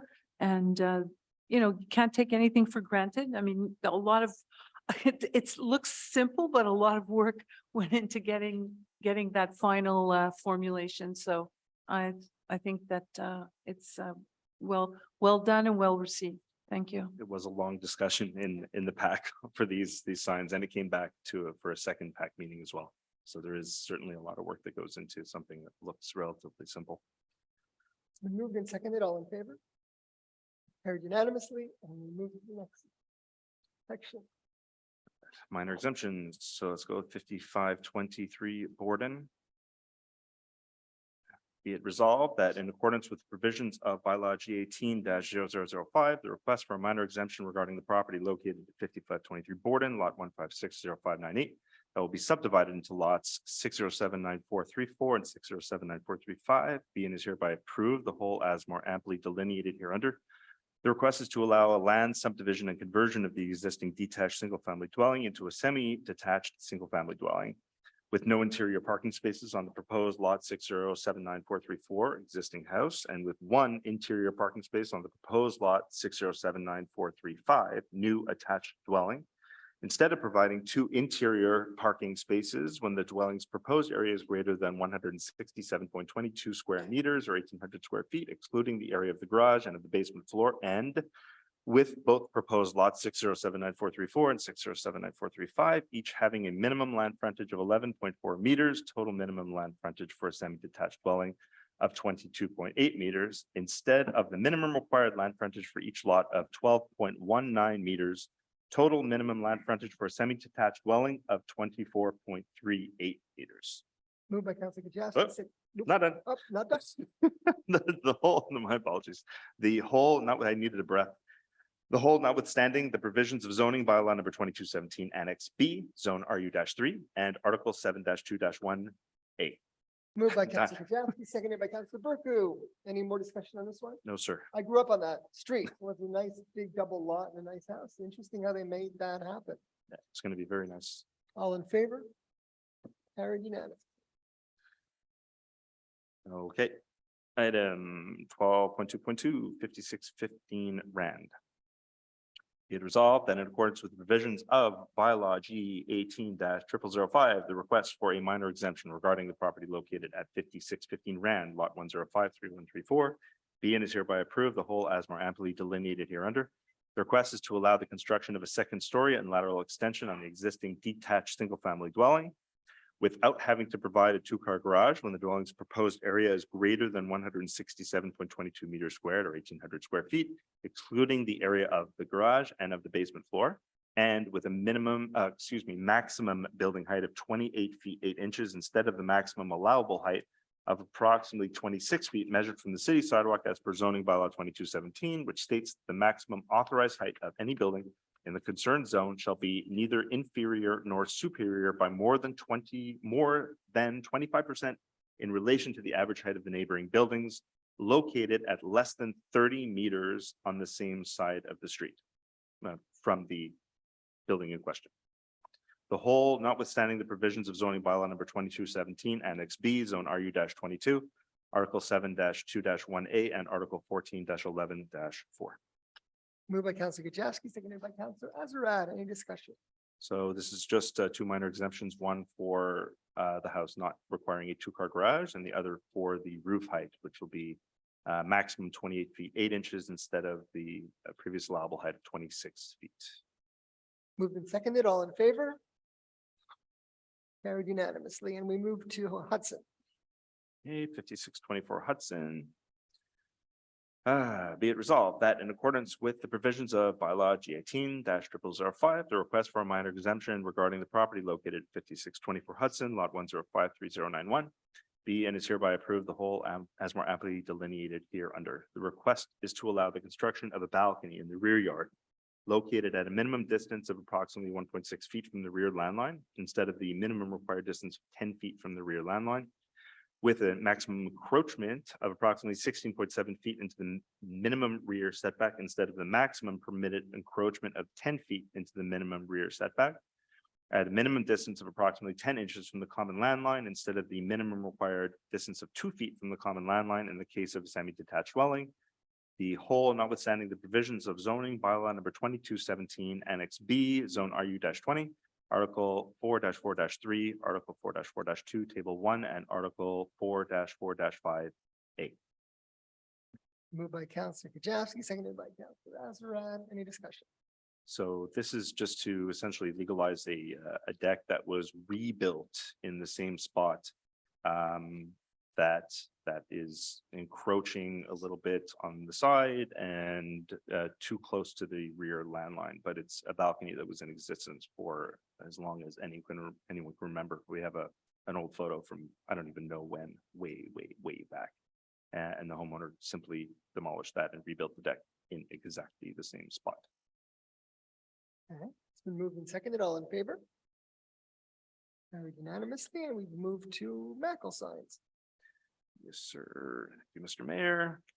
Be it resolved that in accordance with the provisions of bylaw G18-0005, the request for a minor exemption regarding the property located at 6585, 6595 Mackle, lot 1561097, be and is hereby approved, the whole as more amply delineated hereunder.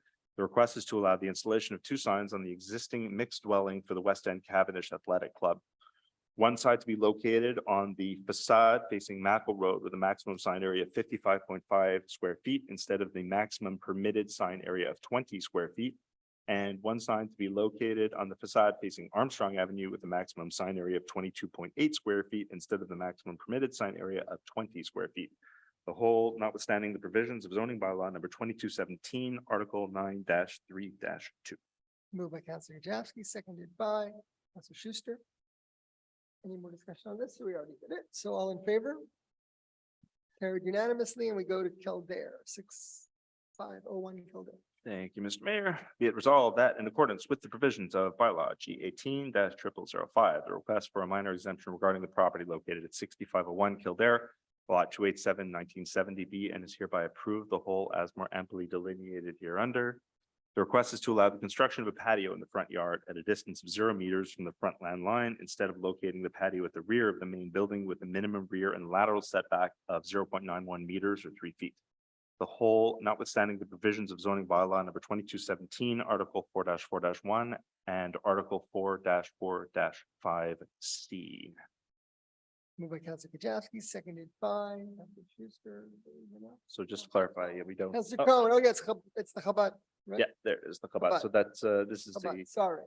yeah, simply a minor exemption to allow the Chabad, Côte Saint-Luc to build a patio in the front, side, whatever you want to call it, of their building, the side where their front entrance exists.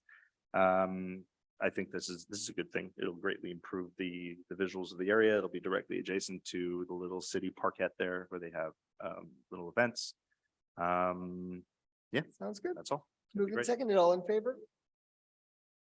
Okay, carried unanimously, and now we go to the stance of the Aglo, Councillor Sabag. Thank you.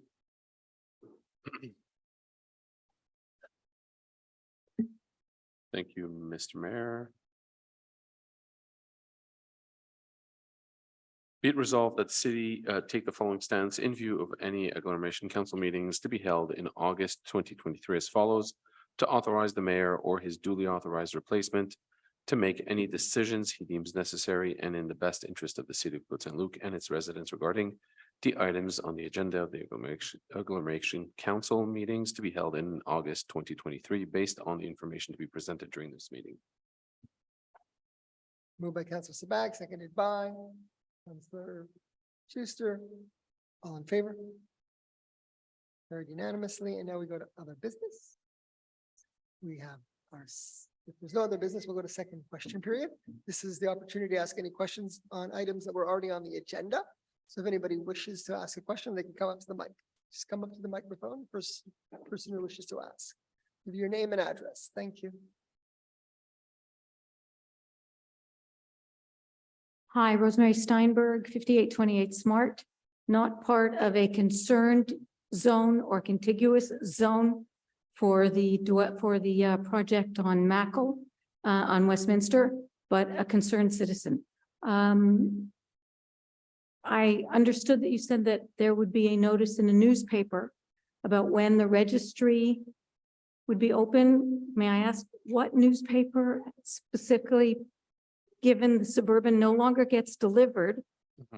My assumption is that it's a minimum standard that you have to meet to put it in newspaper. My question is, can you elevate the standard to give more people access to this information so that we can be well armed, pardon the phrase, to make sure that those who want to contest can contest? So I can confirm to you that aside from the fact that the notice is put in the suburban, because that's to answer your question, the suburban, it's also posted on our website. Insofar, and it's also posted on our notice board downstairs, but insofar as wider dissemination is concerned, the assistant clerk has taken note of that tonight, and I'll ask that the city clerk get back to the resident with any other form of dissemination, any other form of distribution that she feels might be helpful, so that the citizens may be aware of the date, time, location of the register, etc. A robocall would be good. What I would suggest, though, to make it pretty simple, is I believe we have all the names of the people who have signed the request for register and their contact information. We have forms. I'm not 100% sure if there's email addresses though on those forms. Florine, were email addresses? Everybody's welcome. I think all those people that at least signed will do our best to make sure that they know. I'm sure Thank there's you. a pretty easy way to Yeah. make sure they know. No, we've definitely taken note of the suggestion tonight, and clearly the more we're able to disseminate the notice, the better and more effective the notice is. Thank you. Sure. If I can, Yeah. if I can add, Mr. Mayor, just if everyone looks on the screen. So That's this, early. so yeah, thank you, Mr. Mayor. So this is this is from our COTESAintluc.org/engage page. And if you could see here, you have all the information, the documents and so on. Obviously, the next one will be posted when it's ready, but you can go to this page and got all the information on the project. Thank you. Yes, go ahead. Hi, David One at a time. Clayman, 5806 Wolseley. So two very unrelated questions. I'll save the Jardin Westminster for later. So everywhere in Montreal, the city is responsible for the sewer lines up until the shut off with the water. I know it wasn't on the agenda today. I don't know if it's okay or not. In Côte Saint-Luc, it's the resident who's responsible for the sewer lines up until the connection with the main line of the city, whereas the water supply lines are just up to the bonhomme or the shut off. Everywhere else in Montreal, the city is responsible from the bonhomme for both the sewer line and the water line. I just wanted to know if there's any logic behind that, because it obviously increases the cost if your sewer is damaged by roots or something along those lines. Who's the expert? Stephen, go ahead. Well, first I'll clarify. So the reality was up until I would say about 5 to 10 years ago, it was the same everywhere on the island. So so including in the city of Montreal, so the homeowner was responsible to the connection with the sewer main under the street. So, you know, I can share that the city of Montreal changed their bylaw about 5-10 years ago. I can also share, and I don't have the list in front of me, but among the demerged cities, it's a mix. Some of the demerged cities have made the change, some have not. You know, I can share, it's a point we've discussed amongst ourselves. You know, so I would say it is something we're discussing. It comes down ultimately to money. You know, it's if the city takes on that cost, it's a significant one, and it affects, in an average year, I don't know the numbers, but let's say 10 homes per year in Côte Saint-Luc. It could be an expensive cost that for the city to take on. Now, for the resident, obviously it's more to their benefit, but for the city, it's a significant cost that would be spread among other taxpayers. So all that to say, it is something we have looked at a few times. We haven't yet made that decision, but I would say it's one that we look at with interest. But again, to clarify, the city of Montreal made the change among the demerged cities. It is a mix.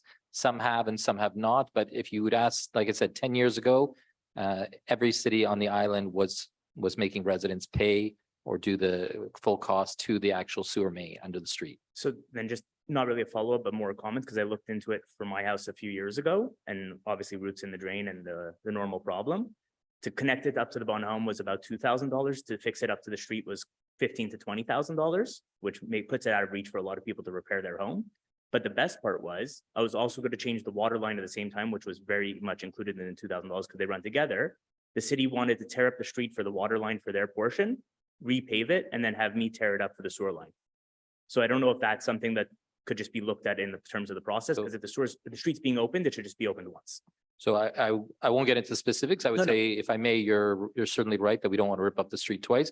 What I will add, though, is the city actually, and I don't want to say this incorrectly, but what I will say, the city did look into it. And I know when there is a cost, for example, to repave the road, I believe the city takes that portion on with, and I think that was a recent change that was made in light of requests from some residents. So we're not taking on the full cost, but we are taking on small part of the cost in terms of repairing of the road.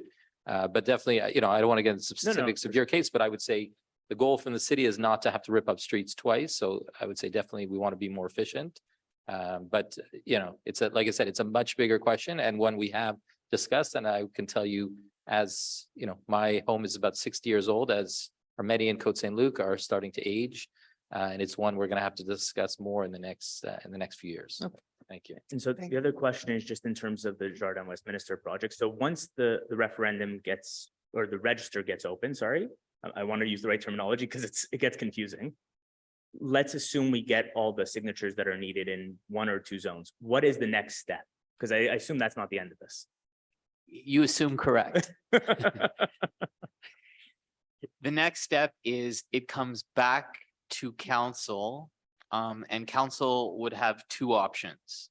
It would either withdraw the bylaw, at which point there would be no bylaw, or it would ask that a referendum be held, or a referendum would be held on the bylaw or the referenda based on the 2 registers. And the referendum is just the zones, or it's all of Côte Saint-Luc?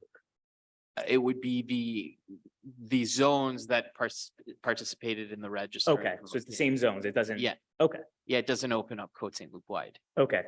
All right. Perfect. Thank you very much. Sure. Okay, go ahead. Hi, Ayala from District 5. So on June 21st, we had a District 5 Q&A Zoom session. And I would like to know what is the best way to request, it was recorded. So I'd like to know what is the best way to request the recording, the unedited recording of the Q&A. What email should I send it to? And what's the turnaround time? Yes, I'd like to finish with my question without the That would gestures. be me and 5 minutes. Okay. So from the time that I make the request, the turnaround time to get it would be 5 minutes? Depends on the upload speed at City Hall on the Wi-Fi. No, but you're not, I'm saying from the time I send in the email, not the time that it takes to upload, but from the time that I send the email, when could I reasonably get the Zoom? Will it take you 48 hours before you see and respond? Will it take 24? Do you want a week? I want to know the timeline. 10 minutes. It doesn't sound so difficult. What's the An hour. Give me an hour. If you're going to be Okay. sending it shortly, he'll be looking now. for it. Okay, can you confirm the email address that I should make my request to? No need. No need You'll for you to receive the confirm? link. You'll receive a link from me. Okay, so it will come through a Côte Saint-Luc email. Correct? No, it'll be from my, yeah, it'll be from my email. Yes, from, which is attached to the Côte Saint-Luc email. Correct. Okay, perfect. All right, thank you.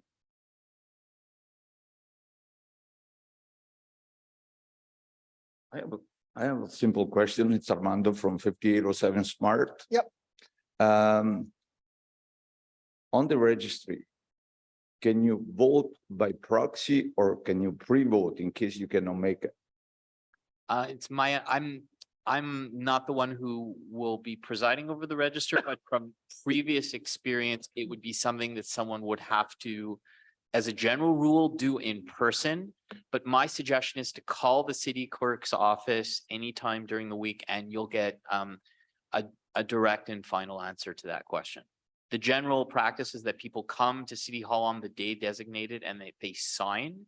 But in terms of any alternate way, you could call the city clerk's office and they'll definitely give you a definitive, well, they'll give you a definitive answer anytime this week. We'll have to follow whatever the law says. Exactly. We don't necessarily know the answer to that question, I guess is what he's saying, but we have to follow whatever the law says. Yeah. Okay, no problem. On my another little question is when can I get the city to take care of the lanes instead of me doing it? In terms of what type of, you mean cleaning the lanes? Cutting the grass in the lane. Okay, well, If- I'm not sure which, oh, your own private lane? Mr. Mayor, if I don't do it, it's gonna grow that high. I would have to be more specific on which lane. Damage? You know? Yeah, so Mr. Giordano's referring to the city-owned lanes behind your home between Smart and Wolseley. Correct? I think we can refer the question to Public Works. Yeah, absolutely. We can ask the Public Works look into it and get back to you with an answer. Otherwise, I'll send the bill to the city. Any other Can questions? can I make a point of order? We're being asked questions that were not on the agenda. Thank you. Yeah, you're only supposed to be asking questions on the agenda, but anything else about the agenda? I just asked Councillor Cohen a question. You spoke about the rezoning for Cavendish and Kildare, 5757 Cavendish, about the cafe and the pharmacy. If the owner wants to put a medical imaging center there with x-rays, radiology, ultrasound, etc., are they allowed to do that? Depends on what the zoning is. Oren, you know the answer to that question? I do. Go ahead. There is no license being given by the government of Quebec for imaging, such as MRIs and CT scans of such in a private sector anymore. Just for x-rays, ultrasounds. So ultrasounds, no problem. X-rays, it's mandated by the RAMQ, so nobody can do it privately.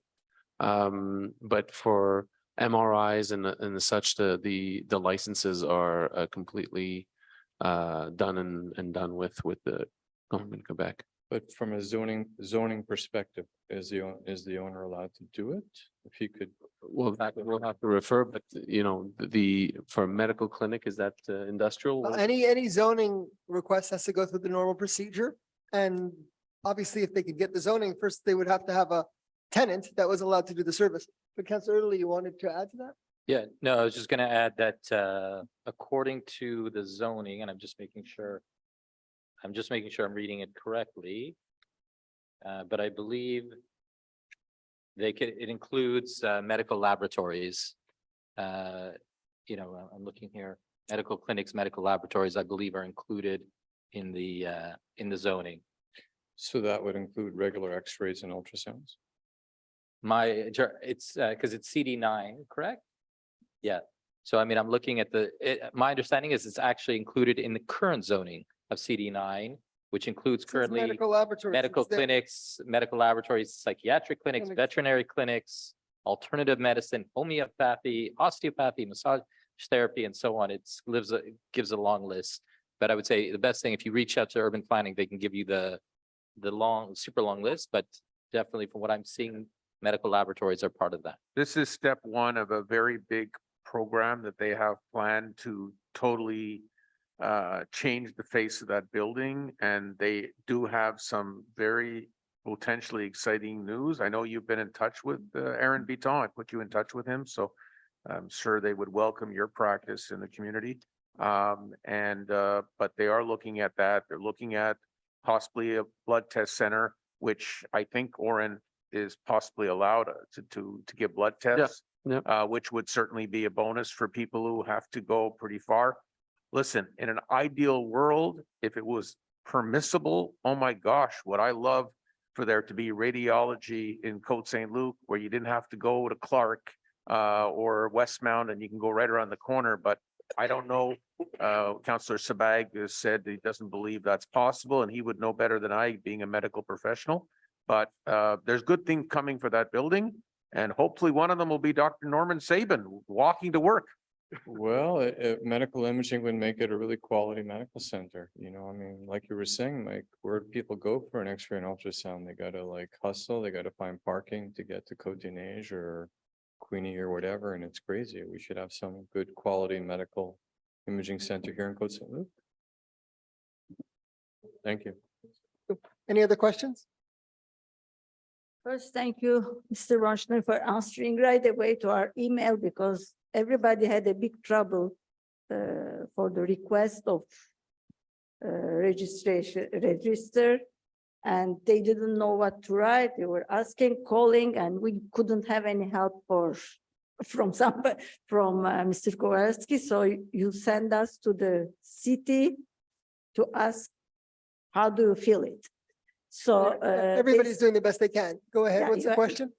And everybody had a problem. I hope for the next, you are saying that you are giving only 5 days from the day to know that we will have to sign in 5 days.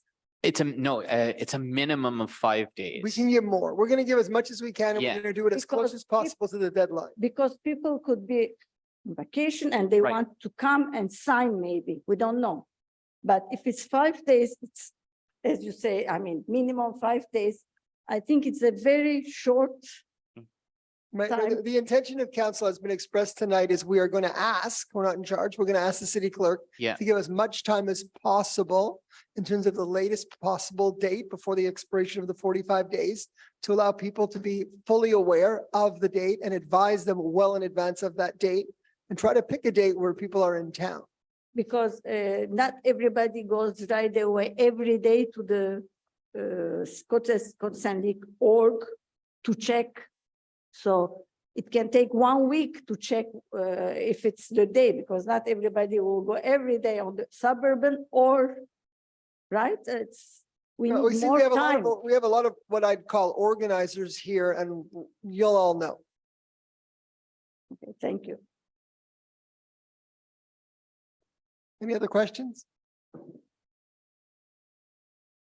Okay, so I move to adjourn. So moved, Mr. Mayor. Moved by Councilor Spag, seconded by Councilor Schuster, all in favor. We are adjourned. Thank you.